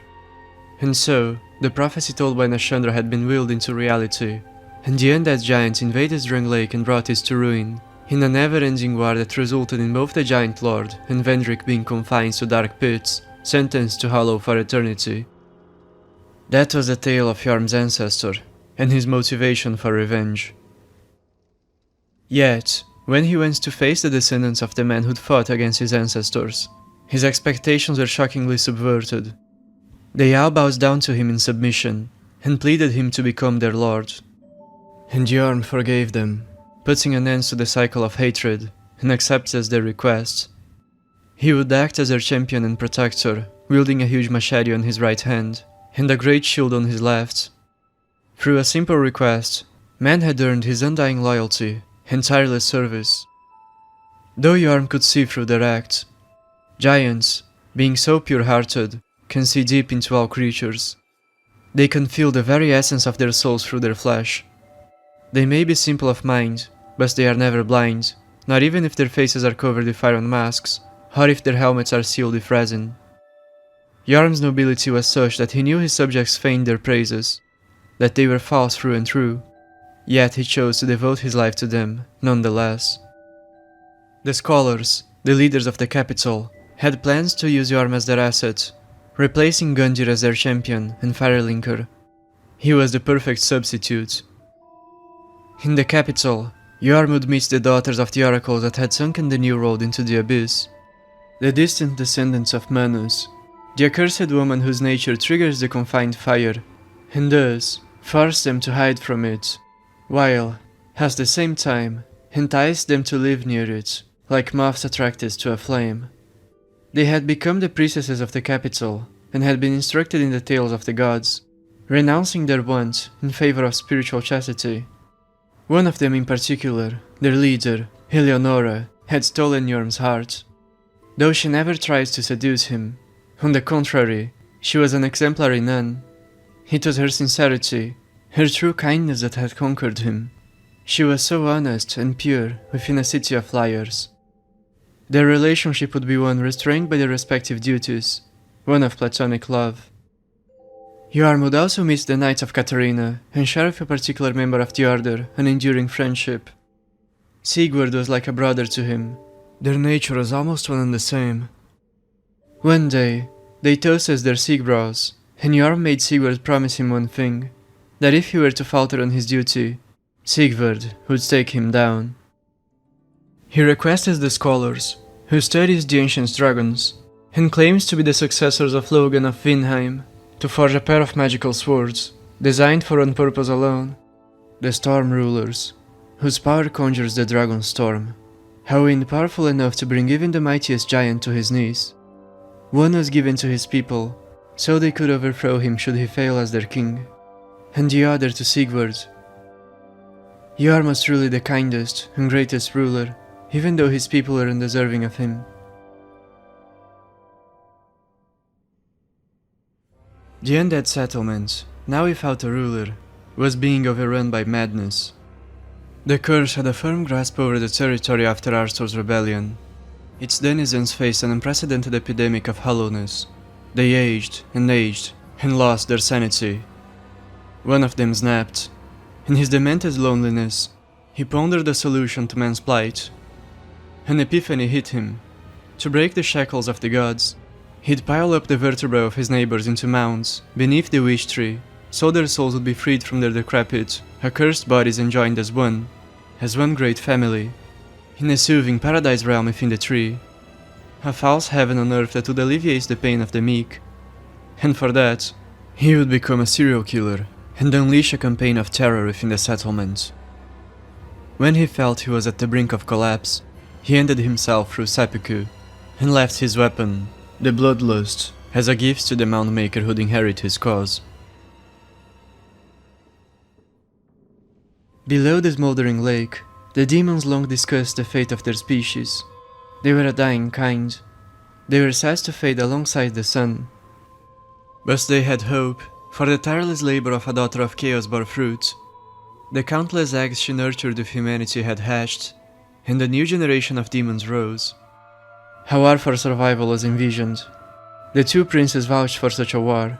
Their father, the Demon King, opposed it. One side argues that they had to prolong their lifespan at all costs, thus the chaos flame had to be perpetually fueled. The other argues they should accept their doom, for death is part of nature. The debate resolved in a majority agreement.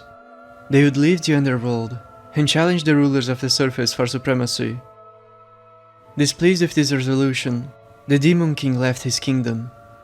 He knew the demons were born of a great sin, thus their existence was parasitic, thus they were sustained by the suffering of the curse, and depended upon the disruption of the natural cycle to survive eternally. He thought they were obliged to accept their own deaths, as seeking immortality is a fool's errand. He believes they should not benefit from the grave mistake of the Witch of Irithyll, who, in response to the first sin, to Gwyn's curse, cast a curse of her own, giving birth to chaos. Thus they should, instead, mend her sin by peacefully accepting the course of life, which inevitably ends in death. The Demon King went to men to announce the war that was to come, and he vows to fight on their side. He was determined to rectify the second sin, to bring karmic justice to his people, and to deliver them from their curse through universal death.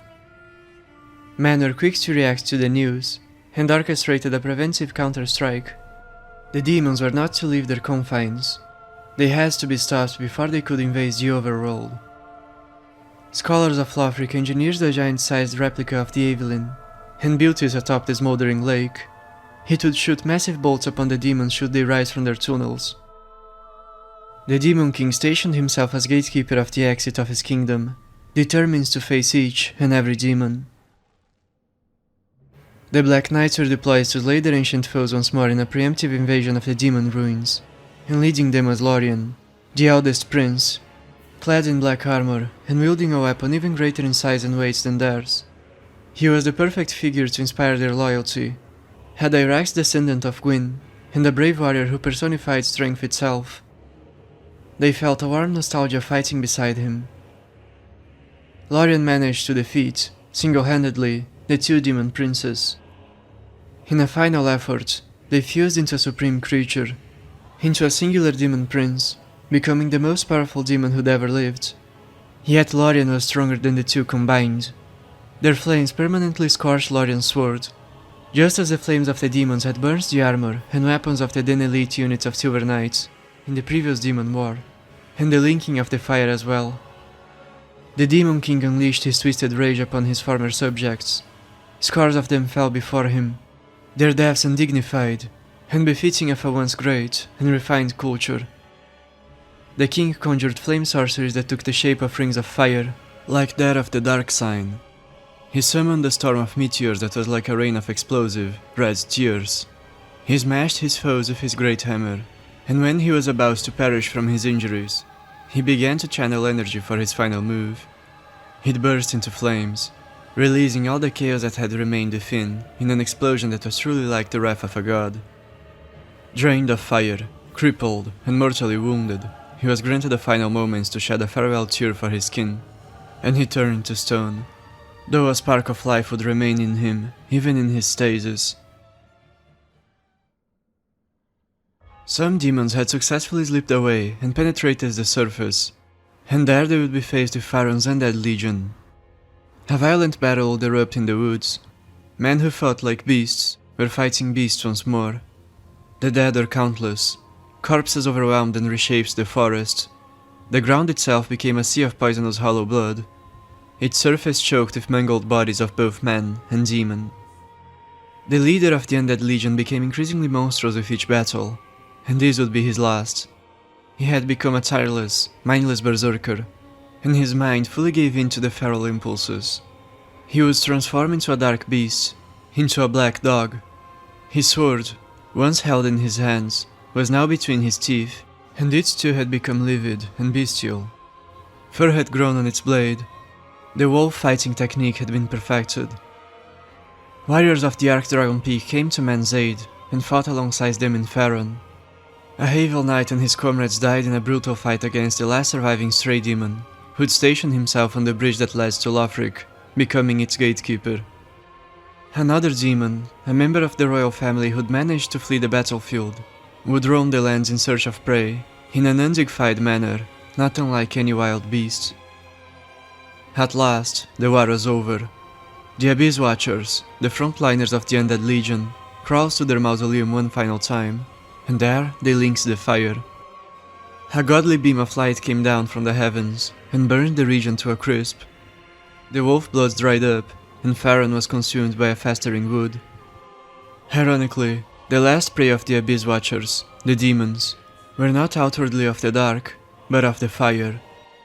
The disfigured bodies of men and demons that populated the swamp would be brought back to life, though not as men, nor as demons, but as twisted chimeras who had no place to call their own, as grus.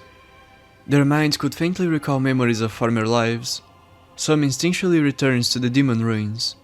Others, whose strongest memories derived from the Legion's devout acolytes and warriors, chose to stay in the swamp.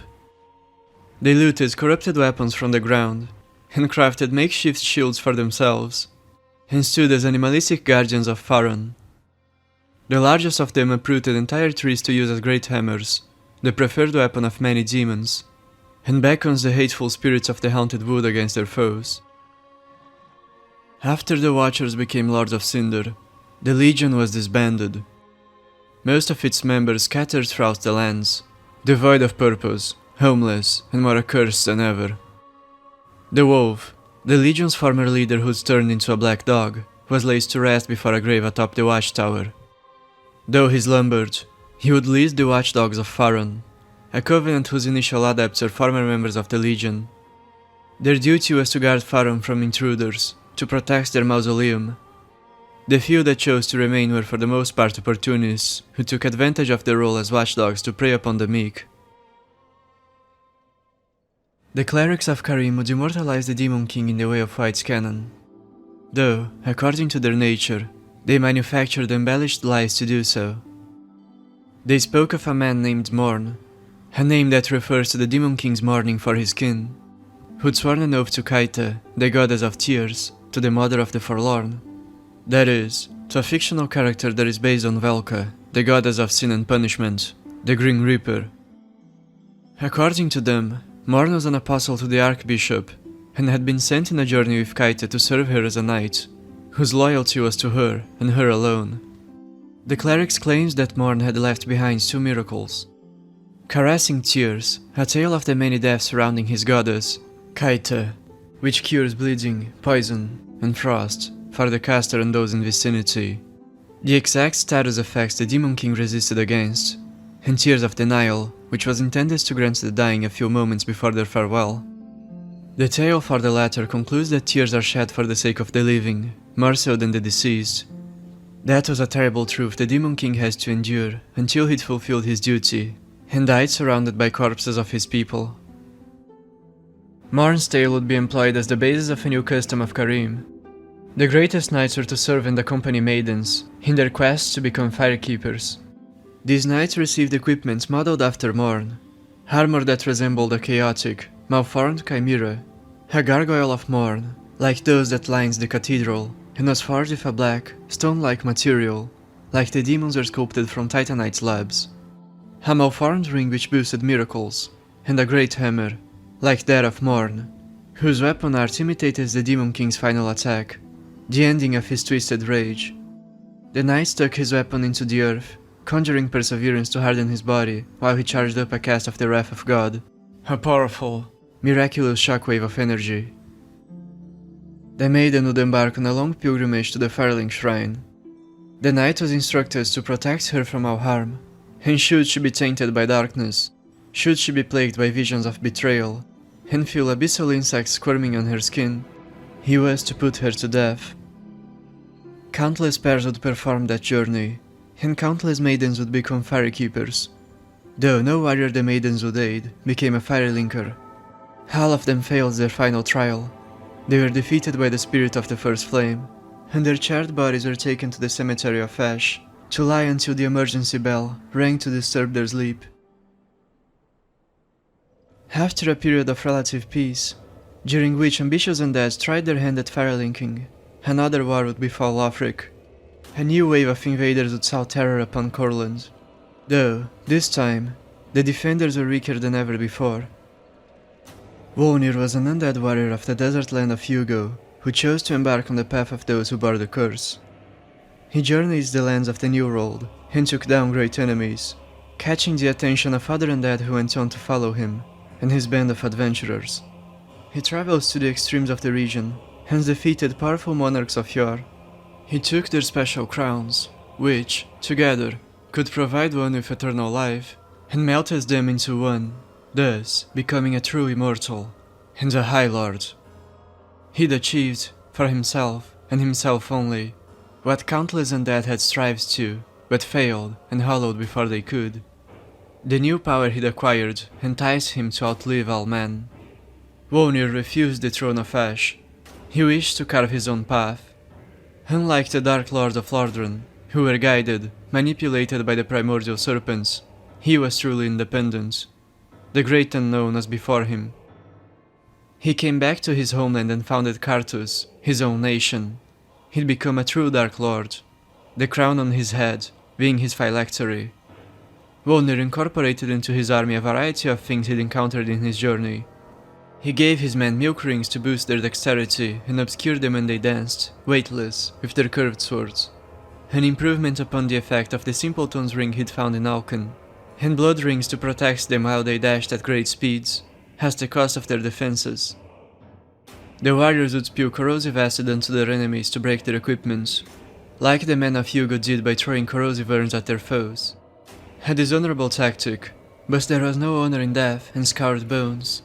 They extracted the secretion of peculiar scarlet plants and concocted a substance to coat their blades with, to maximize their potential to bleed out their enemies, and forged kukris, massive throwing knives designed to lacerate. They were taught the Flame Arc, a pyromancy that reinforced their swords with flame, which Wolnir had learned from the soul of a certain lost sinner. And, more importantly, the Cartus Beacon, a pyromancy that increased their power, the more they spattered their victims' blood through consecutive attacks. The beacon was their signal of war, and once conjured, the warriors became like an uncontrollable flame. Wolnir's army was akin to a manifestation of death itself, an unconquerable force of nature. But upon invading Yhorm's capital, they would know defeat for the first time. The capital's defenses were the perfect counter to the warriors of Cartus. They consisted of demonic gargoyles that couldn't bleed. They were excellent at fighting defensively, using their stone wings as shields, parrying and countering their opponent's blows, and, offensively, attacking the invaders from above with their long spears, hunting them down like hawks, and smashing them down with hammers. They felt no fear, as they were automatons sculpted by wise scholars to be the perfect sentinels, and they resisted fire. Before them stood the capital sorcerers, the scholars themselves, who were trained in Logan spells and conjured soul spears at their enemies, as well as the priestesses, who supported them from behind, and cast the wrath of gods to send away the few that managed to breach the city's defenses. Eleonora, the leader of the priestesses, rang her ceremonial axe like a bell, emitting a solemn chime that imbues the weapons of the defenders with lacerating and life-stealing properties, an art similar to that of life drain, which is the natural technique of the darkest beings, and an inverse mirror to the effect of the Cartus Beacon, that enhanced the caster's strength the more he drew his enemy's blood.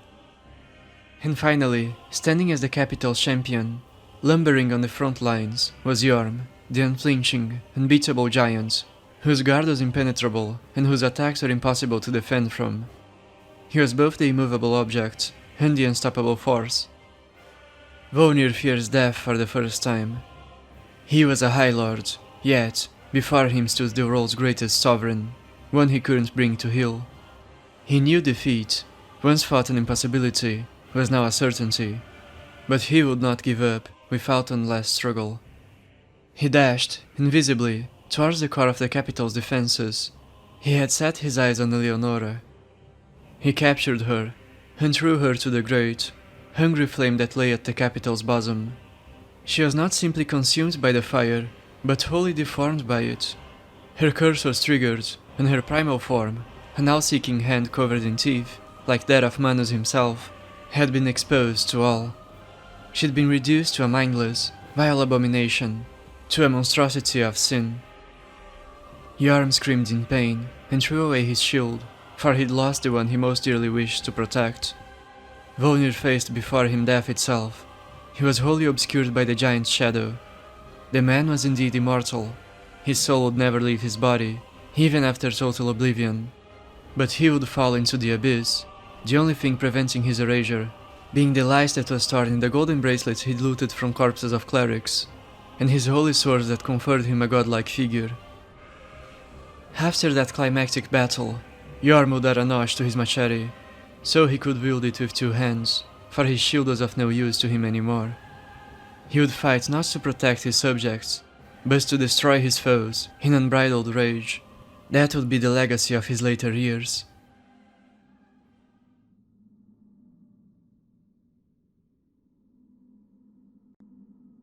He'd become like his traumatized father who'd come to Drung Lake with nothing but hatred in his hollowed heart. The giant was unconquerable by battle. It was only his heart that had presented vulnerability, his Achilles heel. His body was as tough as his heart was soft.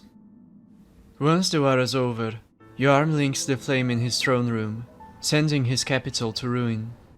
A powerful beam of light came from the heavens and incinerated all men who stood there to witness it, in a mad act of self-sacrifice to fuel the first flame below. He hopes to extinguish the profane flame through his death, as fools are led to believe linking the fire emboldens the sun, and he wanted nothing but retribution for the death of his beloved. But the opposite happened. Eleonora's siblings were turned into monsters like she had been, for the flame had reached them in their temple, and there they would remain in slumber. Strangely, some citizens of the capital survived the combustion, though their bodies were scarred from head to toe, and their brains, once the brightest, were turned into mush. Farmer handmaids would terrorize trespassers with mind-robbing daggers and gaze into the profane flame with reverence, as a hollow gazes into a torch. The men of Carthus were buried in the catacombs, though a bizarre development would take place in the shadows. Wolnir's squire, now his grave warden, would learn, inspired by his master's fall, the dark arts. He'd grasp the black flames of humanity and attain control over life itself. He'd become a lich, a necromancer, and follow in the High Lord's footsteps. The catacombs would become his domain. The dead were by him resurrected, and slaves to fight for eternity, to protect and expand Carthus' second coming. Instead of aiming upwards, they first aimed downwards, but were faced with a huge sandworm who'd grown exponentially, after feeding upon the casualties of great wars. After much struggle, they drove it away from their territory and into the smoldering lake. To ensure the beast wouldn't trespass into their domain, they sent a group led by Knight Slayer Thorig, a follower of Wolnir from the days of his New World expeditions, in a quest to take control of the great Evelyn above. Gwyndolin illness had gravely worsened. His death was sure and soon to come. Oceiro, the king, decided to join the scholars of the archives, though instead of finding a cure, he was asked to produce a successor to Gwyndolin, using his own royal blood. He would try, again and again, to produce an alchemical magnum opus, to replicate the formula which had produced Gwyndolin, but his efforts resulted in countless wild abominations.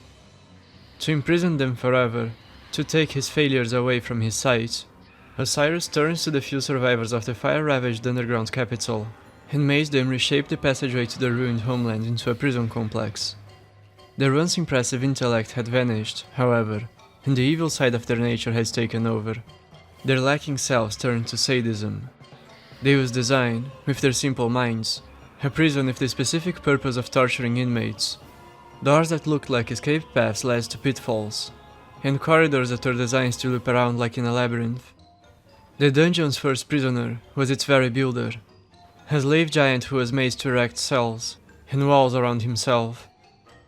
The chief jailer, now a deformed simpleton like his former patrician peers, was a grotesque caricature of his past self.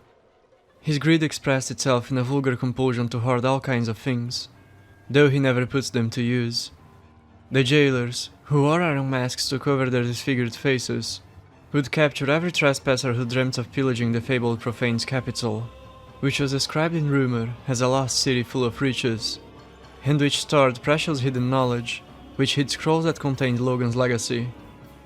Especially, the jailers loathed scholars, sorcerers, and all men and women of keen intellect, their hatred born of pure envy.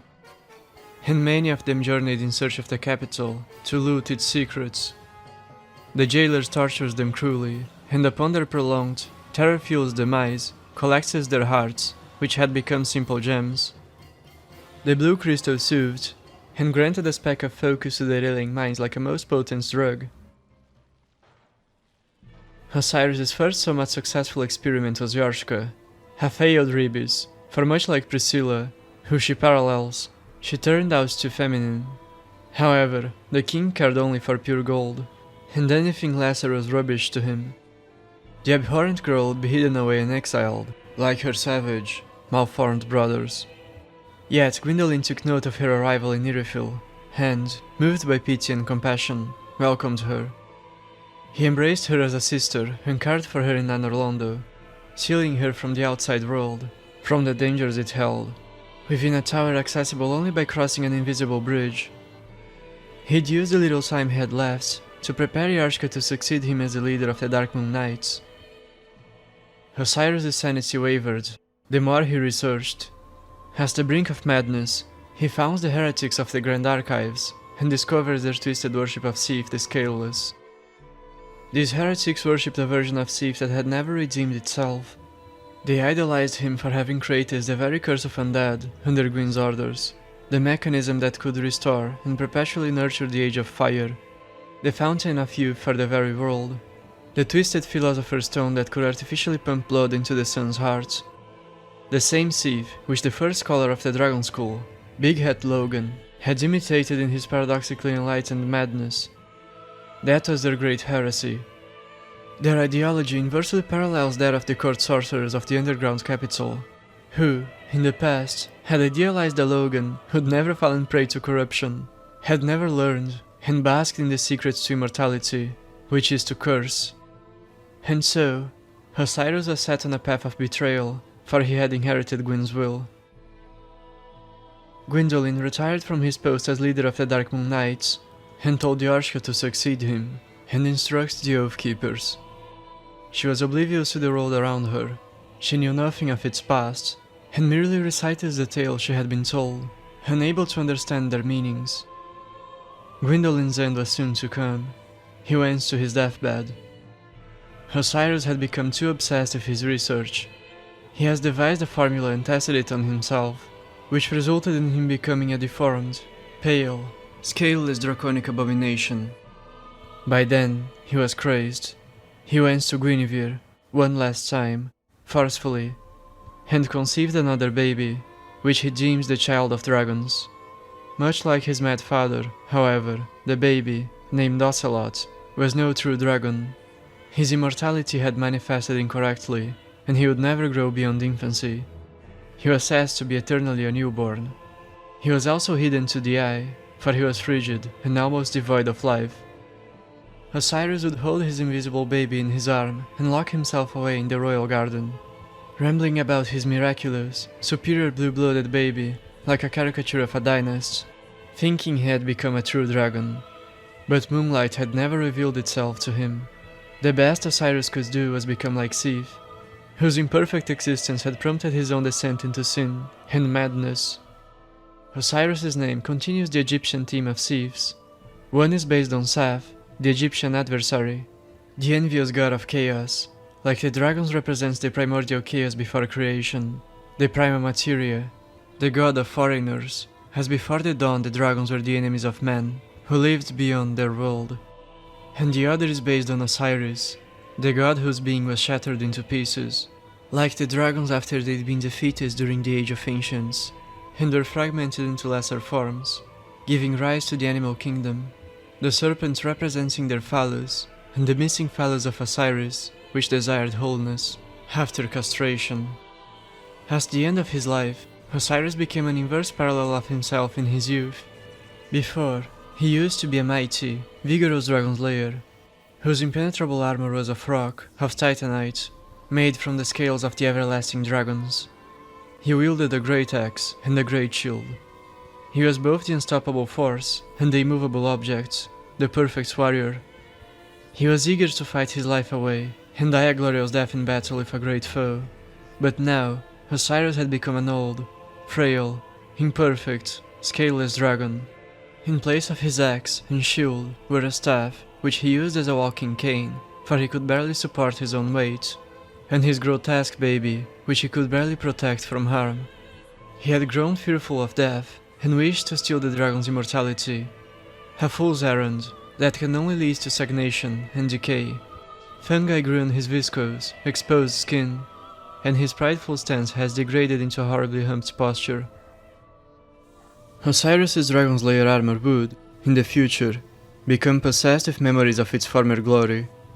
Every object that was once part of an experience attains a soul for itself.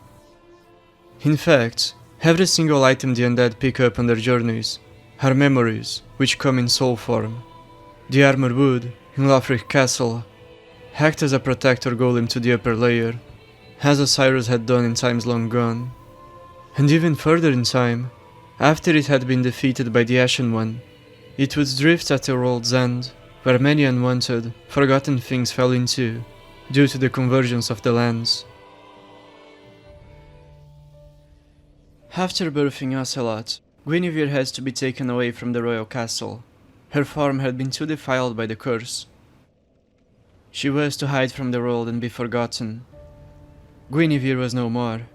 She was reborn under an alias, Rosaria, but she would not forget her past. She swore vengeance upon the royals and their retainers, who'd vowed to serve the gods, yet had debased her to no end. First they'd cursed her for the sake of producing a worthy heir. Then they made her marry a man she never loved, and then that man appeared before her as a monster and violated her to produce yet another baby. She was removed from her beloved children, from her own kingdom, and locked away in a glorified cell to censor her very existence, which had become the greatest indictment of the atrocities committed by those who claimed to act for the greater good. Her boundless defilement and ailing mind gave in to ill and sinful feelings. The goddess of fertility had become a terrifying and pitiful caricature. Archdragon Kriemhild had been asked to take care of the accursed queen, and upon meeting her once more, she communicated to him, not through her voice, for she was mute, but through her soul, that she could birth him anew. Kriemhild suffered from the trauma of having partaken in Aldrich's journey to become Saint of the Deep. His memories were plagued with visions of atrocities and abominations. Insects squirmed at his skin and bit him, and so he became the first of Rosaria's fingers. The fingers would punish the enemies of the defiled queen, the men who claimed to be servants of the gods, yet had ruined her, the Dark Moon Knights and the Blue Sentinels, who still abided by the gods' accord, to ensure the safety of the Firelinkers. The fingers would take their pale, bluish tongues, which they forked to show their duplicity, their lying nature, before offering them to their goddess. They would also invade, with full red-eye orbs born of hate and sacrifice, the worlds of journeying undead to impede their firelinking journeys. And they severs their tongues and offers them to their goddess as well, in hopes of restoring her voice, of comforting her being. In trade, those of them who wish to be reborn are granted a new face, or has their nature twisted to their will by Rosaria, the mother of rebirth. The symbol of their covenant is an inverted papal cross. With Osiris out of the throne, the power fell on Lothric's hands. This time, he could no longer avoid his role, and so he rebelled against his duty. Sulyvahn had nurtured the prince's nihilism, his apathy. As a result, Lothric declared he would not partake in the legacy of lords, in what he calls the Firelinking curse. He abdicated his throne, gifted his ceremonial sword, which represented the profaned flame he was asked to embrace, a symbol of his kingship, to Sulyvahn, and locked himself away in his chamber to watch it all fade. Following Lothric's decision, his brother, Lorian, would offer him his life, his soul, to make him whole, to at last mend his profound curse. The brothers would link their souls, so that one's darkness was constantly nurtured by the other's light. Once opposites, they had become twins. This ritual marks the definitive eradication of the royal lineage that had endured since the dawn of the Age of Fire, of the gods. Gwyndolin too was on his deathbed, and the seat of King of the Gods was left vacant in Anor Londo. The power vacuum turned Sulyvahn into the absolute ruler of the world. His seeds had, at long last, bore fruit. He had attained control over all of humanity. For his profound friendship with Prince Lothric, he had become the de facto king, and he would declare himself pontiff, the new king of the gods. His rise to power would be opposed by Lothric's second pillar, and by the other entity, which had acted in the shadows for much longer than him, and held influence over the clergy, the primordial serpents. Gertrude, who'd once served as firekeeper, and was blind and mute, was visited by an angel, by Kath, the leader of the serpents. He brought her a divine revelation, and instructed her to lead an insurrection against Sulyvahn. Gertrude would create the angelic faith of Lothric, an organization that preached the values that had been the basis of the kingdom from its inception. A split occurred within the first pillar. One half of the knights joined Gertrude, as they were loyal to the ideology that had erected Lothric, while the other half chose to remain loyal to Lothric as it existed in the world. Gertrude, once the Queen's holy maiden, declared to be a goddess of royal blood, the Queen's blessed daughter, to embolden the legitimacy of her claim. A half-truth, for she was a bastard, and as such, her blood was only half divine. Gertrude's knights were instructed to devour, wholly, their opponents. They grew obese and viscous from their cannibalism, yet they also acquired inhuman strength. They wielded massive weapons that benefited executioners more than warriors. They were designed to decapitate their victims, manifesting a literal scene of the once symbolic bloodletting ritual before a self-beheading statue the knights were instructed to perform in their accolade, which signifies their allegiance to the self-sacrificial culture of firelinking they'd betrayed. Indeed, Gertrude was a manifestation of justice, like a goddess of sin and punishment, and her knights were like angels of death, tasked with carrying out death sentences for the guilty. They were instructed by their mute and blind maiden, off with their heads. Strangely, the most devoted angelic knights developed angelic wings. Their self-perception had been granted power by their obscured, forgetful minds, which ever erased their past selves in favor of an idealization. They believed they were angels of justice, and so became angels. The angelic insurgents would quickly advance through the castle. They climbed the grand archives, and assaulted Lothric's room. And there they were faced with the twin princes. Lorian had been crippled as consequence of the ritual he'd performed to alleviate Lothric's condition. He'd lost the movement of his legs and his eyesight. His tremendous vigor had been drained. He appeared old and shriveled. Gertrude's knights were abominations, and with incredible strength pushed back against the elder prince. Lorian fought with all his might, but fell. However, he rose again, and again, and again, until the invaders had been destroyed. All that remained of them were their feathers, which lay scattered throughout the hall. The rebellion ended when one of the Black Hands sneaked past Gertrude's personal guard of elite angelic knights and assassinated her. Despite his bitter failure, Kaf was not done clashing with Sulyvahn. He thought of yet another great conspiracy, one not even his rival would outlast. His plan consisted of an eternal quest that could only result in his victory. But in order to understand it in full, another fragment of the story of the Painted World must be known. Once there was a native of the Great Swamp. The man's name was Dunel, meaning ruler of the world, and, or, brave dark ruler, dark-haired, mighty fighter, denoting his ambitious, adventurous nature and his exceptional strength. He dreamed of finding Lost Islith, the fabled, ever-elusive land of pyromancy, and of uncovering its secrets, and that he did. He became undead of his own volition, and jumped into the future, and there he found the ruins of that magnificent, but long-lost civilization, of that red Atlantis. In this smoldering lake, he learned pyromancy from one of the last generations of demons to ever live. He became infatuated with the microcosmic recreation of the Chaos Flame, conjured by the spell Floating Chaos, which he understood by studying and imitating the demonic clerics, pitiful as it may have been. He explored the ruins tunnels and structures, and looted scrolls of pyromancies created by the very witches of chaos. He also found the most valuable treasure of all, the famous Chaos Blade. However, none of it was enough. In this new world of the ruined future, he was alone. He had no one to tell his adventures to, no one to teach what he'd learned, and now he had nowhere to go. Dunel would never return to his native land, for he was undead, and undead are homeless by definition. Indeed, bonfires are their only homes. So, he became crestfallen, and began to hollow. Dunel inversely parallels Laurentius, an adventurer who dreamt of finding Isilith and learning pyromancy, and in pursuit of his desire became undead, and left the Great Swamp in pilgrimage to the future, to Lordran. But there, he found only a terrible, hostile, desolate place. He failed in his quest and would have been eaten by a cannibal if not for the chosen undead. He became friends with his savior and taught him what little he knew of pyromancy. Eventually, the Firelink shrine became his new home. But still, he felt a void within him.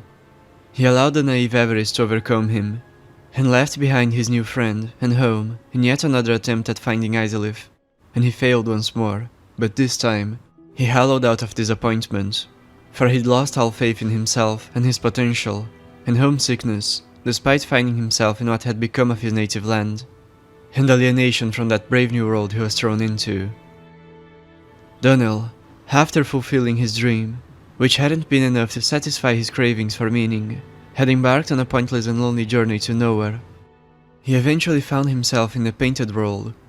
He'd unwittingly touched a gleaming stray fragment of the painting, which absorbed his vacuole self as one pole of a magnet pulls the other. In the snowy desert he met an abomination. Priscilla, the failed, forgotten Rebis, and found in her a new purpose, and in her decrepit land, a new home. She was all he could have asked for, and so much more. She was, truly, a kindred soul, his other half. Her nurturing, motherly character had stolen his needful heart. They married, and had 3 daughters, Frida, the eldest, Liliane, and Yuria.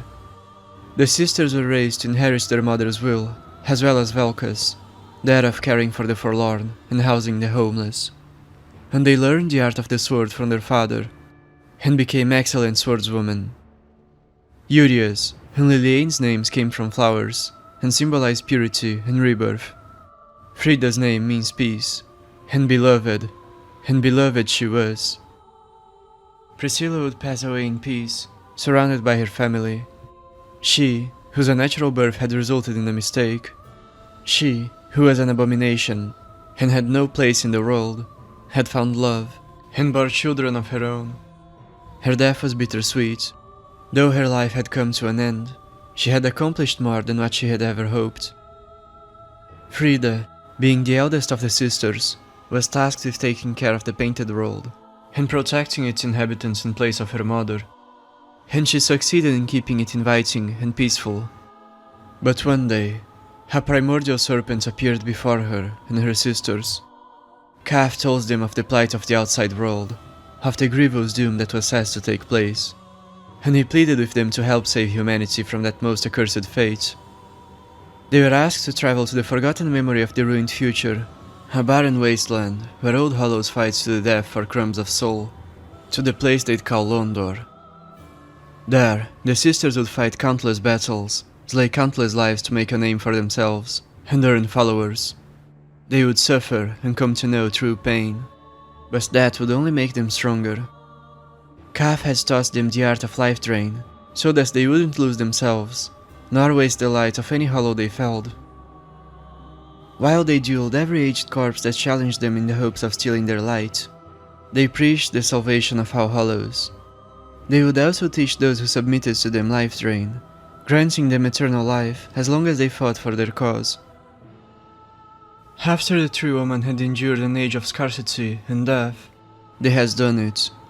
They'd conquered the Hollow Realm through might and terror, and they shepherded their followers to the ruined cathedrals and buildings whose towers are decorated with spikes. There they told them prophecies of a Messiah, of a Lord of Hollows that was to be found, and aided in his quest to heal and lead their kin. And that was the origin of the Sable Church. Frida would be called Elfrida, for she who heads the organization was a nurturing goddess to her followers, truly a mother of the forlorn. The sheep were tasked with a self-sacrificial quest.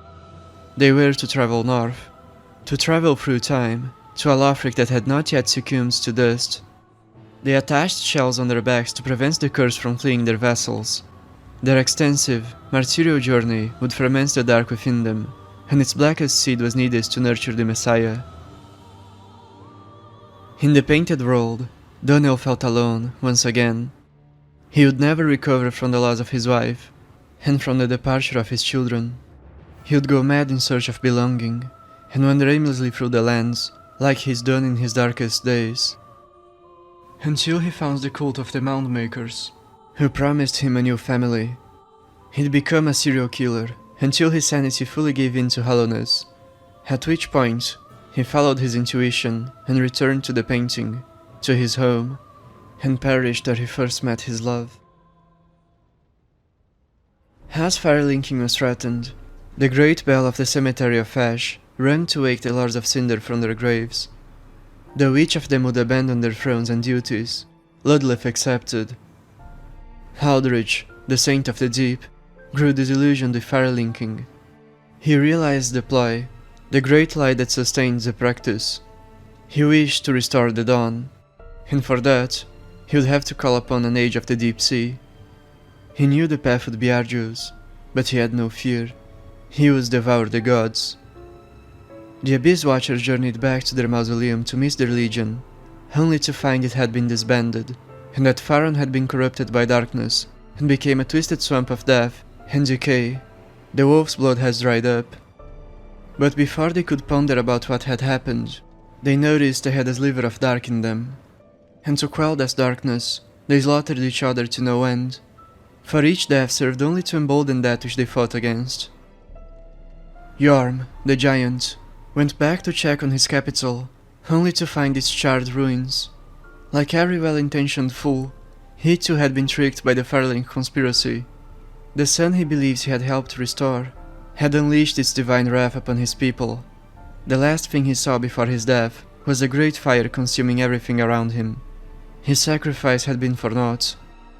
And so he sat on his throne once more, this time to watch the profaned flame, once thought unquenching, fade away into nothing, while the sun rose above as it fed upon humanity. While the three sisters were preparing their conspiracy in the Hollow Realm, Sulyvahn was manifesting one of his own. As Pontiff of the Way of White, he works to subvert it in its entirety, to the point of returning it to its original state.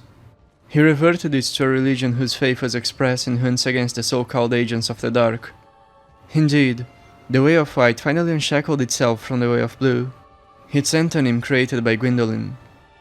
The original Way of White was akin to the Old Testament, while the Way of Blue was the New.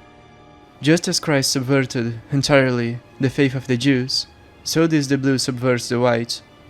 The Way of White was created by Gwyn to call upon a new dawn. As the world fell into the endless night, to prevent nature from running its course, he marked men with the dark sign, so their souls would be drained towards the sun, artificially restoring and prolonging the age of fire, the time of day. Inversely, the Way of Blue was created by Gwyndolin, Gwyn's usurper, to call upon the night. He shepherded men to link the fire, so their sacrifice would fuel the first flame in the underworld, draining the sun and restoring the cycle of life, of nature, making souls flourish anew through reincarnation. Sulyvahn met with Lothric, who returns to Carim's cathedral, and the two made an agreement. They would restore the Age of Fire, no matter the cost. The remaining archdeacons of the Way of White would agree with and serve Lothrich's will. Sulyvahn trained evangelists to spread the curse in Lothric. They would roam the lands as missionaries, and shepherd undead into joining their cause. They claimed they were cleansing the bastard's curse. Sulyvahn had exposed Gwyn's claim to the throne as a ploy, and his royal status for the falsehood it was, and blamed him for the state of the world. He fought great lies with even greater lies. The evangelists asked those who bore the curse to voluntarily become part of their pyres to mend the world. If they would not come of their own volition, them and their followers would hunt them down as agents of the dark. They terrorized the masses, and conducted the meek in a crusade against undead, against their own. The bodies of their victims were arranged in piles, and burned down to create accursed bonfires that spread contaminated sparks of flame to the masses. Just as Nito's paladins, his agents of death, the paladins of the Way of White, has done in Lordaeron. The evangelists were inverse firekeepers, an all-woman order that preached self-sacrifice and tended to bonfires, though their goals were stark opposites. They were cruel, and their weapons were designed to inflict great pain and bleeding, to scare men into joining them, else they'd be brutalized. They also has developed a propension to bask in men's blood and flesh. Sulyvahn locked the dying Gwyndolin in the cathedral, and beckoned Lothric to come and devour him. Upon eating the diseased god, Lothric dreamt of a pale girl in hiding, of Priscilla, one of the secrets that were stored in Gwyndolin's mind. And from that dream, he invented a life-draining miracle, the Life Hunt Scythe, based on that girl's nature and art. Within Lothrich's serpentine body, Gwyndolin was left to stagnate eternally, never to be digested, his mind jailed in a dream state. just as he sentenced Gwyn to an accursed immortal existence, devoid of conscience and will, so did Sulyvahn sentence him in retribution. Before Aldrich lurked into another Londo, he'd also partnered with Sulyvahn to create a covenant to further their goals, and to guard him while he devoured his prey. The Aldrich faithfuls would, through the same mechanism as the watchdogs of Farron used, which Sulyvahn had installed in the past, be summoned as red and blue spirits to protect the territory from trespassers. Red and blue being emblematic of Sulyvahn's nature, the truest purple. And the sentinels would harvest human dregs from their victims, that is, the deep, damp humanity within them, their watery darkness, and feed these to MacDonald, the cannibal archdeacon of the deep. Through the eating of liquefied humanity, MacDonald would, like his master, become a dark, serpentine monstrosity. As his body bloated and turned to slime, and created a black, heavy sea that would engulf the underworld and extinguish the profaned flame, sending the first flame to the skies where it belonged in the Age of Fire. The only way the profaned flame could be extinguished was with the darkest water. Conversely, the coming Age of Fire would be, simultaneously, an Age of the Deep Sea, as above would lie the light and fire of the world, and below, the water and darkness. Aldrich and his followers were eager to become the glorious bedrock of the world that would reinstate the sun as the ruling celestial body. They were dark martyrs, extreme in their martyrdom, in their methods to achieve the greater goods they desired. Sulyvahn would take measures to ensure no aspiring Firelinker could succeed in his quest. He destroyed the great bridge that connected Lothric to Courland, and erected a great wall on the perimeter of the castle. He created in Irithyll the Order of the Outrider Knights.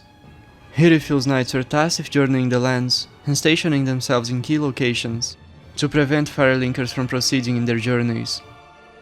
The Outriders are sent away with special rings on their fingers, the eyes of the Pontiff, which bore within them a profound darkness. The rings lured their owners into battles of death and transformed them into frenzied beasts, like the sword Sulyvahn had given to the leader of the Undead Legion, which, as the rings, incentivizes a berserker fighting style, empowering relentless aggression, draining and weaponizing the lost vigor of targets. The effects of Sulyvahn's eye are drug-like, and make those they oversee slaves to the Pontiff. Their art is a brother to life drain. Sulyvahn's name means Little Dark-Eyed One, or One-Eyed, both fitting titles for the truest Dark Lord, whose black eyes gaze at humanity like a great Satan, and tempt men with addicting boons that ruin them. The symbolic missing eye denotes spiritual blindness, and the Islamic Antichrist, Dajjal, is described as one-eyed for that same reason. Sulyvahn inversely parallels the Four Kings. The dark, abyssal eyes are also a symbol of the ruin of Arstor by the Four Kings, who aspires to overthrow the gods, and Sulyvahn fulfills their ambition, though the god he overthrew was an impostor, Gwyn's usurper.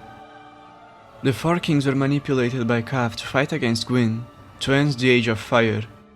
Sulyvahn, on the other hand, overthrew Cav himself, and restored the Age of Fire, avenging his father Gwyn. Sulyvahn ruined Farron, the successor territory to Arstor, with his black eye, as the Four Kings ruined Arstor with theirs. Sulyvahn's design represents the inversion of Gwyndollin's White Witch Tree. He is the dark, rotted tree that does not cleanse the world of curse, but engulfs it in sin. The same holds true for Aldrich, whose serpentine body is covered in dark roots and dead leaves. One is the treetop, the other its roots. Their relationship mirrors that of Gwyn and Nito, one as to lord over the heavenly realm, ushering in eternal life, the other as to lord over the underworld, ushering in undeath with his great, ever-expanding family. Their plots are complementary to one another. One wishes to maintain the rule of the abyss below, the other to prolong the reign of the sun above. Sulyvahn wishes to restore the Age of Fire by reviving and nurturing the sun above. Aldrich wishes to bask in an age of the deep sea, by restoring and expanding the abyss below. Fittingly, Aldrich's staff features a Gravelord sword attached to its top. Aldrich is a bastard child of Velka, as Sulyvahn is of Gwyn. Thus is complete as the Ouroboros. The world's configuration returns to the time before the Firelink conspiracy, with a direct descendant of Nito and one of Gwyn, as the top and bottom of the earth, respectively. Once Aldrich is defeated, the Handmaiden of the Shrine makes available Smoke's sets to purchase. This is because she was reminded of Smoke's tale upon feeling Aldrich's essence within the Ashen One, after he'd absorbed his soul. There are various parallels between the two, such as their origin in Carim, their loyalty to Gwyn and Sulyvahn, Gwyn's heir of will, hence their cannibalism, which turns them into slime. Sulyvahn can split his shadow from his body, duplicating himself through reality-altering dark illusory magic, an inversion of Gwyndolin illusory powers which manipulate light. He carries in his right hand a ceremonial sword that represents the profaned flame, that is, the sun that was profaned by his enemies and freed by him, and in his left, a sword that is emblematic of the deepest, darkest moon, representing Sulyvahn's thirst for vengeance and karmic justice. He was history's greatest avenger, following in Velka's footsteps, though he was Gwyn's bastard son and most devoted follower. The two swords are symbolic of the sun and the moon, and Pontiff, being a winged king, is symbolic of the dragon. He is a dark pope, the greatest of deceivers, an antichrist. He became a mirror image of the perfected Rebis, as was his rival Gwyndolin.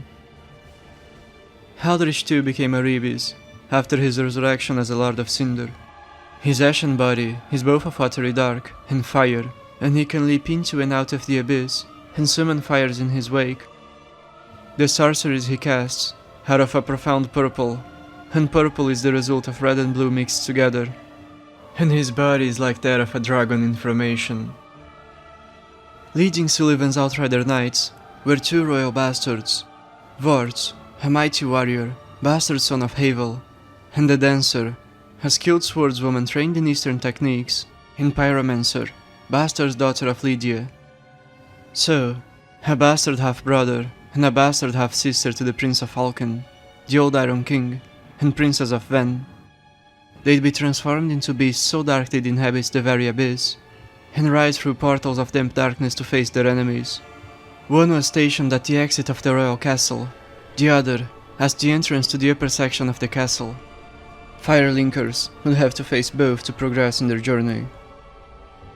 Parallel to Sulyvahn's beasts, which, in their final transformation become like chimeric, crocodilian canine, man-eating abominations, are Aldrich's monstrosities, which are the result of the long-term effects of Aldrich's ruby and sapphire rings. Like Sulyvahn's eye rings, they too tempt their owners into giving in to their feral darkness, though primarily through cannibalism and cursing, instead of through mindless violence. Lothric had become incredibly dangerous, its territories filled with abominations of every kind. A journey through it seemed impossible to any man. Yet, a brave, determined undead would, in the future, be beckoned by the call of duty to venture upon its ruin to link the fire. The pilgrims of Londo journeyed for an eternity to reach Lothric. Countless of them perished along the way, and the few who endured until the near end were met with a broken bridge, and a great wall that impeded their passage to the upper realm, and thus, to the Firelink shrine, where they were to meet their lord. They fell, fatigued and crestfallen, and would never wake again. Some lost themselves fully, the dark sigils they held within exploded, and from their bodies were birthed creatures of an angelic nature, for that was how they, the religious martyrs, perceived themselves. Some became malformed, half-draconic butterflies, which, similarly to the angels, attached themselves to a host, to Osiris's Dragonslayer armor, whose soul was bright with nostalgia. The leader of the Sable Church, Helfrida, would abdicate her post to link the fire. She feared her and her sister's efforts would all have been for naught, and so went to buy time by sending back the dawn. She left her sword, the Onyx Blade, as a parting gift to her loyal knight Wilhelm, and travels to the kiln of the First Flame to defeat the soul of Cinder. But she failed, and was by the flame consumed. Her ashen remains were buried in the cemetery. As the Lords of Cinder abdicated their thrones, the bell rang one desperate, final time to awaken the remaining ash. From his grave rose the Unkindled, a warrior who'd once failed to link the fire, who'd been defeated by the very soul of Cinder, and thus had his body burnt and his remains buried in the cemetery of ash. This failed Firelinker, was given a second chance to fulfill his impossible quest. Frida too had awakened from the bells ringing, and instead of returning to Londo, she left, hastily, to her old home, she missed so dearly. She had neglected her birthland and its meek inhabitants, which her mother, Priscilla, had entrusted her with taking care of. Now, freed from her fundamental duty as leader of the Sable Church, she was able to become a mother to the forlorn inhabitants of the painting again. As the painted world was rotting, it festered a profound illness within, as its natural death had been delayed for so long. Yet, like an overbearing mother, Frida would not let go of her children. She intended to tend to the painting into eternity, as her servant, Ariandel, shed his blood to appease the flames. She stood also as the painting's supreme guardian, and alongside her were many knights of Londo whose loyalty remained hers. As they stagnated in darkness, their bodies would become twisted by their worship, which had become their very identity. They would become the terrible Corvian knights. Wilhelm, however, would remain a man, for his personal attachments to Frida, the love he felt for her, trumped his devotion toward her. But there were some who wished for liberation from the rot, who preferred death and rebirth over stagnation. The old painting needed to burn so a new one could be painted, and for that, an age-old undead slave warrior was sent on a quest to beckon a champion of ash to set Ariandel aflame. Thus begin the events of the game. The Unkindled proves his strength by defeating Judge Gundyr, after which he is sent to Lothric Castle. The very room he is transported to, his Wolnir knights are ordained for a bloodletting ceremony. There's a basin with a replica of a coiled sword on it, a symbol of the self-sacrificial, fire-linking vow aspiring knight has to perform, and facing it was a drain for the bloods to run into. Before proceeding to the Ringed City DLC, and the game's endings, I'll talk about the NPCs the Unkindled meets on his journey. Egon and Irina are a knight and maiden pair from Carim. Irina, like every maiden of her context, aspires to become a firekeeper, and Egon was deployed to guide her to the Firelink shrine. Egon's sister had been an aspiring firekeeper as well, but she beckons the dark, and her knight has to slay her. Upon being ordained a knight of Carim, Egon was gifted a shield which depicted the face of his elder sister, so he would never forget his oath to shield his maiden from the allure of darkness, to turn him into an obedient, cold, efficient warrior of stone. Perhaps mockingly, the shield could emit a magical moan that attracted the attention of foes toward Egon, so he could better protect his pair, like Egon's sister had attracted the dark to herself. When Irina was introduced to Egon, she met a brooding man. His loss, and initiation into the Order, had made it so he couldn't show any warmth toward her, for should he become attached to his pair, he'd be unable to carry out his orders to the bitter end, should he need to. Despite his efforts, Egon's worst nightmare would come true. During his journey, Irina gazed into the abyss, as is common with the blind, for they can see no light, and faltered. Muddied visions of betrayal infatuated her, and insects began to bite on her skin. In the end, Egon too faltered in his duty.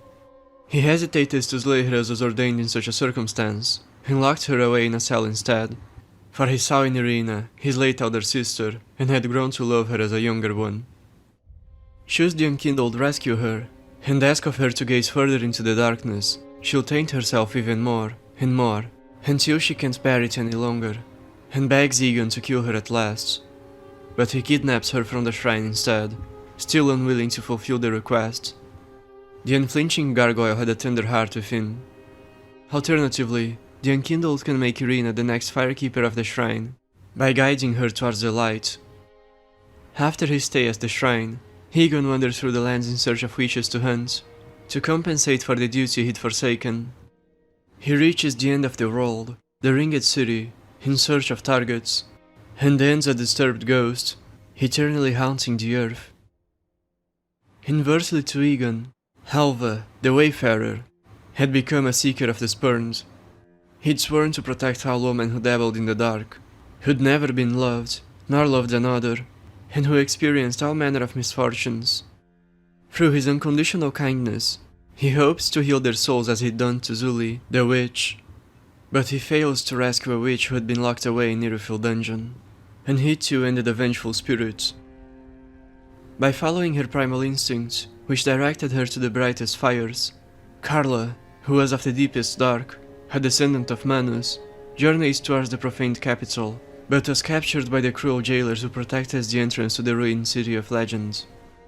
They tirelessly tortured her, for they envied, so terribly, her incredible mind, until they lost the little wit they had left, as they hollowed to the full. They had aimed, as they did with other prisoners, to induce her to the utmost horror before killing her like cattle, to extract her adrenaline-filled heart, which by then would have turned into a dense crystal, from her body. But she never gave in to despair, and mocked them instead, ever resisting. The hollow jailers forgot her existence, and so she was left in her cell to rot. The Ashen One rescues her, granting her a new chance at life, and she takes it. She teaches him the dark and peculiar arts, for that is all she can do to help, and over time, she gets attached to her savior and apprentice. For him, she could even undertake the awful, unnatural task of reading miracle tomes. Though Alva failed in his quest, a noble-hearted champion succeeded in his stead. Hawkwood was a member of Farron's Undead Legion. He, an accursed undead, longed for a greater purpose, and believed himself to be special. He wished to rid himself of the dark sign, and saw in the Legion a legend in the making. He aspires to join the ranks of the Abyss Watchers, the organization's elite, but was too afraid of death, and so could never abandon his shield. After the Demon War, and the Legion's quasi-disbandment, he deserted, and tried his hand at linking the fire, to emulate the great warriors he looked up to, the Abyss Watchers, but failed at that as well. As Unkindled, his Lothric's own crestfallen warrior, he displays a low self-esteem and a negative disposition. He demeans the Ashen One for thinking he has a chance to succeed. To him, the Lords of Cinder are legends, and the Unkindled are unfit to lick their boots. But the Ashen One proves him wrong time and time again, and following the Ashen One's example, he eventually regains his courage, his passionate drive, that once motivated him to join the Undead Legion. He undergoes a journey to the ancient proving grounds of warriors who aspires to join Lothric's Knights, the legendary mountaintop where Flann battles the Wyverns, and tames the King of the Storm. He had heard legends of men who transcended death itself by turning into dragons. After conquering the Archdragon Peak, he leaves his shield behind and masters the Wolf Stance, fulfilling his original ambition, finally proving himself a great warrior. And as a great warrior he challenges the Ashen One for a duel with a Dragonstone as prize, to determine who between them is worthy of becoming a true dragon, of defeating the curse. Like all families of the Undead settlements, Grey Rats fell ill with dementia and exacerbated aging, with hollowing. They rotted alive, the advanced effects of the all-consuming curse. The humble plebeian would not give in so easily. He was Grey Rat, the thief, after all. He sneaked into Lothric's high wall and managed to steal a magical ring he'd planned to give to his sister, Loretta, to heal her from the plague. But he was caught, and thrown in jail, and the hood of shame, which marked slaves and was used to humiliate criminals, was affixed to his neck. However, he snuck his ring in a place no jailer could find, and kept it with him, still hoping to give it to Loretta one day. But the whole of Lothric hollowed. Even his guard, everyone lost their wits, and the bell tolled, signaling the rise of the Unkindled. Grey Rat was freed from his cell, and made the Ashen One promise him he'd give the ring he'd stolen, a blue tearstone ring, a piece designed to aid those close to death, the meekest of men, to Loretta as the base of the wall. But Loretta was already dead. She'd been caught by undead hunters in the evangelist-led Inquisition Sulyvahn had started. With no family to care for, and no place left to go, all Grey Rat had was the promise he'd made to his new friend. And though he was a thief, he was one most honorable, and went above and beyond to make right of his word. He'd journeyed the lands in search of trinkets he could sell to the Ashen One, and he proved himself the greatest of thieves, comparable only to Flynn, the righteous adventurer of legend, until he met his end as the Grand Archives. No man had escaped the castle unscathed. Harbeck, like Griggs, was a lowborn who joins the academy in the hopes of learning sorcery. But, like his narrative parallel, he was naive, and fell for a disgraceful trap. Those of lower birth were only allowed into the Dragon School as black sorcerers. They were taught only the sorceries designed to assassinate, to aid in stealth, and were tasked with disposing of certain targets to pay for their students' debts. But no Undead were allowed among the scholars. As soon as the black sorcerers caused the plague, an inevitable fate, for they would kill and absorb the soul of the accursed, they were expelled. After being used and discarded by the academy, Horbek wandered through the lands in search of knowledge. He would not give up his dream, even after the grave betrayal he'd endured. He became a member of Farron's Undead Legion, for they taught sorcery to all who joined. They aimed for the masses of Undead. There, Horbek learned a few spells, but his thirst had not been quenched. When the Ashen One meets him, he proposes a partnership. He'll take him as a disciple on the condition he fetches him scrolls that contain knowledge of the arts, and together they create their own little school. As the Ashen One journeyed through the lands, he looted incredible treasures. Each scroll was given to Horbek, who, in turn, taught him its contents. At the journey's end, the two friends had learned more than any blue-blooded scholar ever could. Ceres, a Knightess of the Dark Moon, found herself without a master following Gwyndolin's death. Her sole remaining duty was to honor her grandfather's final request, to grant him rest should Halloween claim him. She first traveled home to Irithyll, seeking a budding green blossom for her grandmother, the blind handmaiden of the shrine, a long-retired firekeeper. These delicate weeds bloom only upon Irithyll's chilled waters, and those bearing white flowers are the rarest.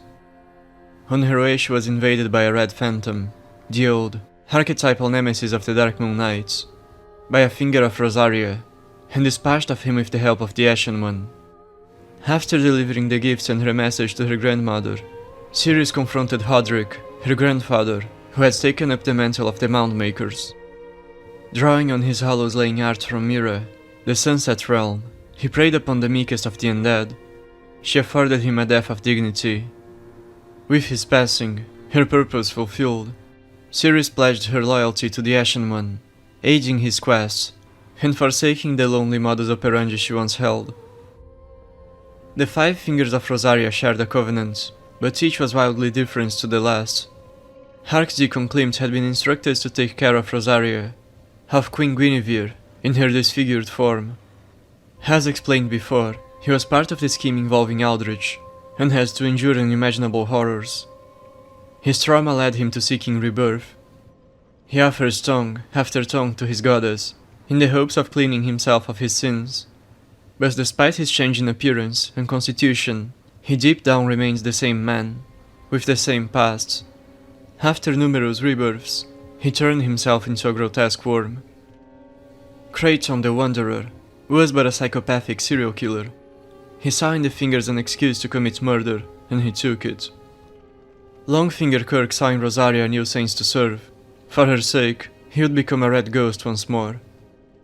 Ringfinger Leonhard is a noble of Irithyllian origin who was burnt by the profaned flame in the capital below. The incident melted his face and body, and he was left gravely scarred. He first came to Rosaria after hearing rumors of her power, seeking to be reborn, but upon meeting her and coming to her embrace, he found in her a kindred spirit, and a mother for his forlorn self, and fell in love. He'd serve her not for his own gain, but to offer her comfort in return for the comfort she'd granted him. He parallels Lothric, a knight of Carim who, after turning undead, met with Finna, Gwyndolin's illusion of Guinevere. An ironic twist. Leonhard's goddess was a true Guinevere, though one who'd been subverted. Both knights would attempt to impress their lovers by acting impulsively, their recklessness and foolish insubordination resulting in karmic justice. After the Abyss Watchers links the fire, and Farron's Undead Legion was de facto disbanded, Irithyll felt a crushing loss of purpose, and her bloody past of hunting down the meek burdened her. She saw in Rosaria a chance for salvation, a chance of ridding herself of trauma and sin, a chance to be reborn. But, like Klimt, even with Rosaria's aid, she would never be able to erase her past. The men running Carim's firelinking operation were deeply crooked. They had begun to capture not just hallowing undead, but mere children to quench their depraved desires. Horace, a young boy, was taken through the road of sacrifices and given to a corrupt executioner, who develops the habit of eating human flesh like his master. His orders were to behead the captives and send them to Aldrich, but before he did that, he would often take pieces of them for himself to eat. He severed Horace's tongue, and as he took off his helmet to consume it, the boy saw an opportunity. He grabbed the executioner's sword and beheaded him. Then, he stripped the man of his armor and worried himself to escape in disguise. But before he could leave the cathedral, a younger child appeared before him. The pair, Horace and Henry, would become inseparable friends. They were the only two children who'd managed to escape Aldrich's clutches. Henry was determined to fulfill the old prophecy of her homeland Arstor she'd been told in her infancy. She wished to prove herself a chosen undead and link the fire. And with Horace's help, she reached the kill and faced off against the soul of the first flame, but failed to defeat it. Her burned remains were buried in the cemetery of Ash, and alongside the Ashen One, she'd rise with the tolling of the bell as an unkindled. In one of the endings of her questline, which is only possible if the protagonist ruins Londo's plot, she manages to take revenge upon Aldrich with the Ashen One's help, though Horace had gone hollow and did not live to experience it alongside her. But after Aldrich's defeat, she can't bear to finish her journey as unkindled, and leaves behind her sword as a gift for the Ashen One. Yhorm of Londo was a uniquely resilient pilgrim, for he endured his own death for an unfathomably long time as he waited for his champion of Ash to come rescue him. His dark sigils, fermented by countless years of hallowing, were ripe to be transferred to the man who'd become the Lord of Hallows. He proposed to his champion an occulted falchion bargain, which ended with his death, with him attaining freedom from his shackled, immortal coil at long last, and with the Ashen One carrying a profound darkness within him. Then came Yuria, who guided the accursed Ashen One on his path to becoming Lord of Hallows. She'd instruct him to marry Henry, who, like him, had become unkindled, and, like him, had been groomed by a pilgrim of Londo and infected with dark sigils. The ceremony would take place in the Chamber of the Dark Moon, before Gwyn's tomb, an exceptionally symbolic location for a ritual that signifies the complete subversion of his legacy, the conclusion of firelinking, of Gwyndolins and Velka's conspiracy. The Ashen One is met with a deceased Henry, whose body is but a vessel for her darkness, which he was to absorb through a conduit, a ceremonial sword of Londo, which was taken from the rooftop of a building from the Ringed City that had sunken in ash in the ruined future. Thus, the champion of Ash became ready to usurp the flame. His darkness, which contemplated the whole of humanity, its twin-gendered nature, was now so deep as to hold what would remain of the sun captive. Now I'll talk about the Ringed City DLC. The Ringed City was built by Gwyn as a gift to the primordial man, to the ancient branches of Velka's family, to humanity's oldest noble lines. But, in reality, it was a trap. As they arrived in the city, which appears to be a heaven on earth, he taps them on the back with the mark of the curse, and left them to rot away at an isolated haven at the end of the world, to fuel his son with their souls, to prolong his age of fire with their lives. This is the origin of the Ringed City, whose very name is an ironic foreshadowing of the betrayal, for it alludes to the dark sign. The Ringed City was but a welcoming jail cell for things undesirable to the King of the Gods, and as he wished for supremacy over the world, he first sealed away the only clan nearing him in power. Gwyn seized the opportunity to achieve two other goals with one move. He'd both contain the Dark Soul, and rid himself of his undesirable daughter-in-law, all the while presenting it as another generous gift to the Pygmies. Back in the Golden Age of the Gods, when the sun shone above Londo, Gwyn had arranged a marriage to Flann, his firstborn, with a lady whose blood would further cement his alliance with the original and most primordially noble clan of man, with the lineage that had chosen him as their champion, and married him to Velka in the Age of Ancients, the direct lineage of the Pygmy himself, of man's ancestor, Manus. This woman hails from a parallel branch to Velka's line. Like other aristocrats of this line, she was enormous of stature, an indication of nobility, and black of hair. As she was integrated into Gwyn's family, into an Londo, she earned for herself an honorary title of divinity, and a new identity and name. Gwyn called her Filianor, a well-thought name with a double meaning. It means both daughter of light, of the sun ray, as well as daughter-in-law, for Filia is the Latin word for daughter, and Nor derives from the Latin word for daughter-in-law. Gwyn amiably refers to her as his youngest daughter, but that well planned.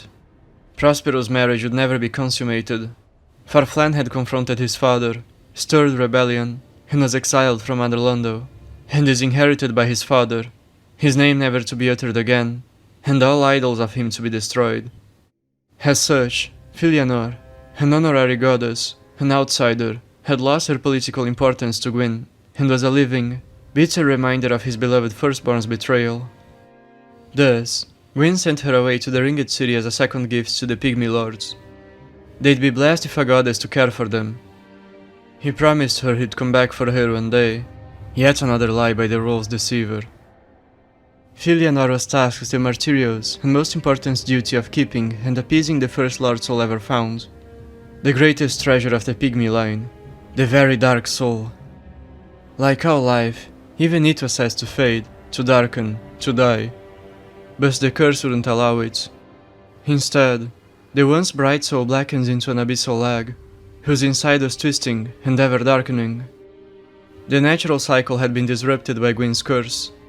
Darkness had been shackled below so the sun would be immortal, so the night would never come. Men would not die, but live, until their bodies rotted and their souls were wholly consumed. And souls would not reincarnate, but be confined within the sun. But confinement made darkness run wild, and desire to consume the world. Its hunger pressed outward like steam trapped in an overpressurized boiler. The Dark Soul is the perfect microcosmical manifestation of that phenomenon. It blackened and crystallized, taking the shape of stagnant humanity, like a vagrant. Filianor's light, her bountiful soul, nurtured and kept it stable as she held close to her bosom, but its darkness leaked into her in return. Her blood turned black, and she would never wake from her slumber. Her blinded eyes would never open again. But her martyrdom made it so the Ringed City was safe from the great abyss that festered within their treasure they couldn't let go. Like Gwyn, who clung to his and his empire's life, the Pygmy Lords clung to their Lord Soul, which represented their glory, their golden age, which now had become a Dark Soul. But their greed demanded sacrifice, and Filianor was their lamb. Filianor was revered as a goddess of fertility and healing. Her sacred symbol was a crest of young grass. But despite her great effort of appeasing a heart of darkness, the abyss was like a wild beast. Man would never fully contain its spread. Seedlings of the dark would threaten the Ringed City from time to time, and the Dark Soul also required protection from invaders. And so, a powerful defense force was needed to protect the false paradise on Earth and its princess. Filianor's personal servant was a girl named Shira. She was daughter of a duke, and her veins are coursed with noble blood. But the duke was Sif, the Pale Drake, and she was but one of his experiments, a homunculus, a failed attempt at creating a rebis from Gwyn's and Velka's souls. Thus, her noblest blood. She, like all things present at the Ringed City, the great, treacherous lie, was sent away to the ends of the earth to be forsaken and alienated from the outside world, mirroring her sister Priscilla, who had been hidden in a painting to prevent the then infant Firelink conspiracy from leaking to Velka's enemies. Shira would grow in the Ringed City, and know of the external world from tales and legends. She never knew her father, she never learned the truth of her genesis. She manifested a miracle from hearing embellished tales of dragon slaying, of fabled female dragon slayers who served the gods, the lightning arrow, whose power rivals the lightning spears, and she wielded a cross spear of her own. Through her noblest blood, and through the essence of the dragon she carried in it, she'd become exceptionally strong, one of the strongest warriors who'd ever lived. She merited her role as Knight of the Princess. A descendant of the Archdragons, Midir, whose name references an Irish god of the underworld, had also sworn to guard Filianor's sleep, to watch over her as a loyal sentinel. He'd be taken as an egg by the gods, and raised by them to become their servant. But upon Gwyn's clash with Flann, Midir too became a liability to him, and thus was sent away in exile to the Ringed City. He was beloved by Shira, who saw him as a dear friend. To further protect Filianor and the Dark Soul, a covenant was established, the Spears of the Church. Noble warriors would swear fealty to the princess and become her eternal guards. Their timeless spirits were snatched by a Judicator giant named Dargo, who'd beckon them through his soul-summoning roar should a trespasser invade the cathedral that hosted her and the Dark Soul at its end. A man from Ulasil who traveled in pilgrimage to the Ringed City, Half-Light, brother to Dusk, the princess, an excellent swordsman versed in Eastern techniques, was among those who'd enlisted to serve. He fell in love with the beautiful princess, though the two never shared a word, and though he knew she was out of his reach, he still chose to devote his soul to her, to protect her unending, selfless sleep. The Judicator giants, the ancient generation of early men, were also guardians of their haven. Their soul-summoning roars would beckon the spirits they trapped to fend off invaders. There are also the spirits of those, like Half-Light, who'd volunteer to help guard the city.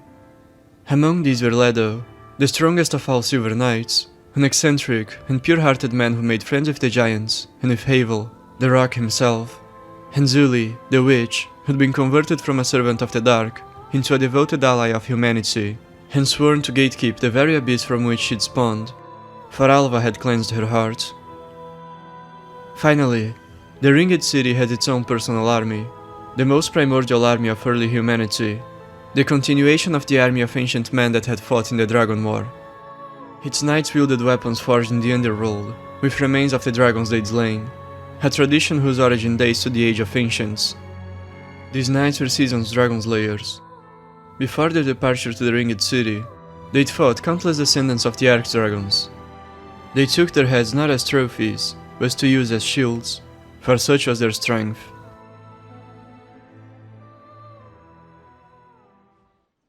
Over the ages, the Ringed City was invaded by countless men who searched for its treasures, who hoped to steal the Dark Soul. They all perished. A notable invasion was attempted by the mighty Knights of Olafis, who'd journeyed to the ends of the earth, in search of the Dark Soul by order of their king, who hoped to heal the Undead curse. Their attack resulted in their entrapment by the Judicators. Later came the Harald Legion, a terrible band of nomadic warriors, who aced their foes to absorb their strength. They hoped to loot the most legendary treasure in the world. Their inhuman, ritualistic eating practices has turned them gigantic and granted them incredible strength, but also it made them bloat like pigs, and darkness ate them from within. Their insides turned into an all-consuming wood, and their heads exploded with abyssal fire. By that point, they were no men, but malformed abominations of darkness. They too were stopped by the city's defenses, though they bore no distillable souls which could be enslaved. They'd roam the streets like haunted spirits, and destroy all life they could detect. Another threat presented itself, though its origin was internal. A king born to the lineage of the Pygmy Lords had fallen prey to the dark. Kaf had appeared to the king, alongside a band of Lothric knights who wore blue. The serpents told him of the great betrayal, and pleaded with him to take the throne of the world for himself, and free humanity from its shackles, to take the Dark Soul and use its power to conquer the earth. The king struggled against his own nation, and the anger he felt towards the gods who trapped and subjugated his line led him to corruption. He'd become a monster like his distant ancestor, Manus, and ravage his farcical homeland. Heroes defeat him in a battle reminiscent of those of the ancients, whose tales she'd grown up hearing about. Though he rose again, undying, she impaled what remained of him with her cross spear, and locked herself away in a dark room to appease his anger, to lull him to sleep. She would never again see daylight. Her confined condition thus mirrored that of the princess she served. The two women gave all their being, their freedom, to safekeep the dark from spreading. Though every effort as theirs could only delay the inevitable, the root of the issue remained unsolved. As long as the curse persisted, the abyss would seek to consume.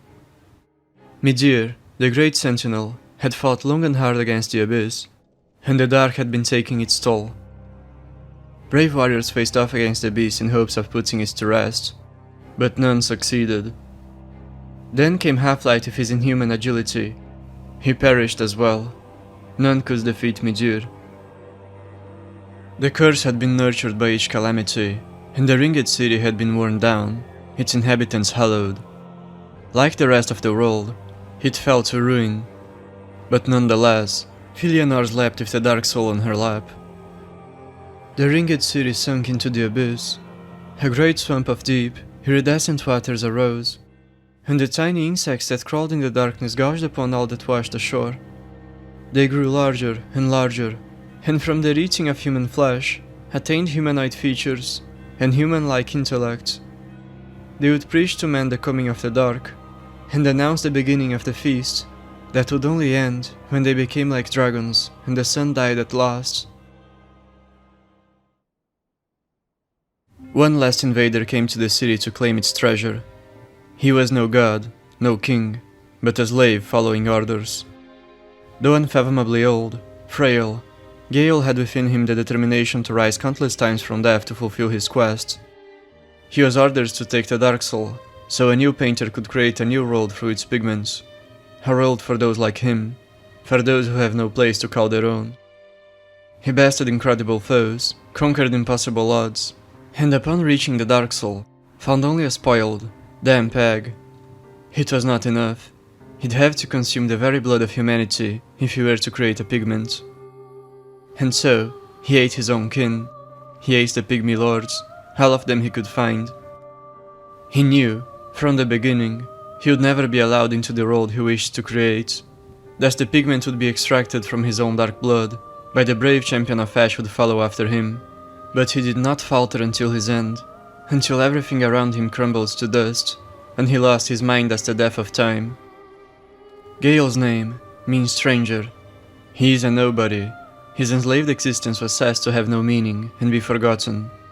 Yet he became the one to consume the Dark Soul and birth a world anew. He was the one who saved the world from the terrible curse which rotted it.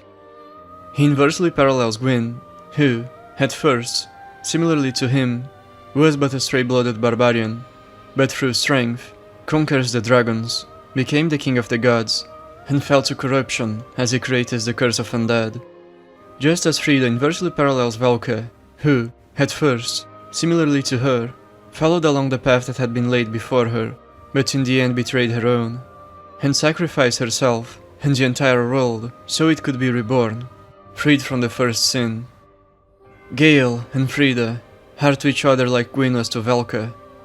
Their relationship is like the yin-yang, and their story is a microcosmical reenactment of the plot that drives the Dark Souls series as a whole. The Lord of Hallows mirrors Gale for the macrocosm, for just like Gale who solved the curse of the painted world, he, who's also a nobody, will solve the curse of the greater world. Both conclude their journeys at Londo, as the end of time, as the earth turns to dust.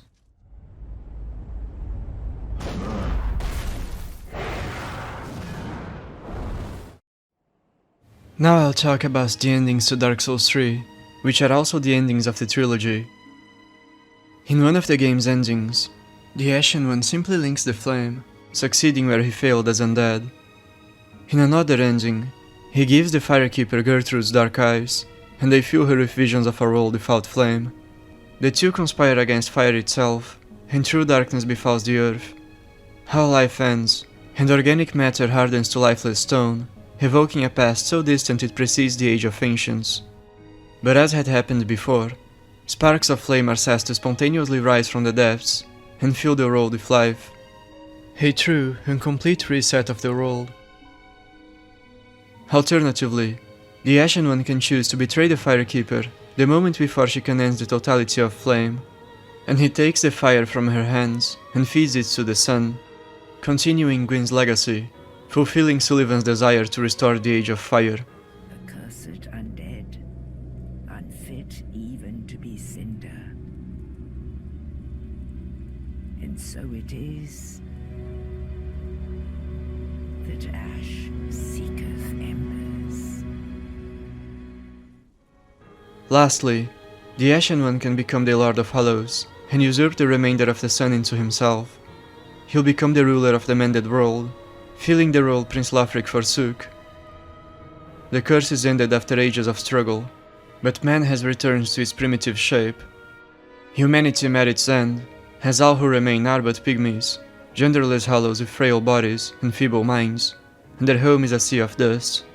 It is up to their god emperor, to their lord, to guide them to greatness.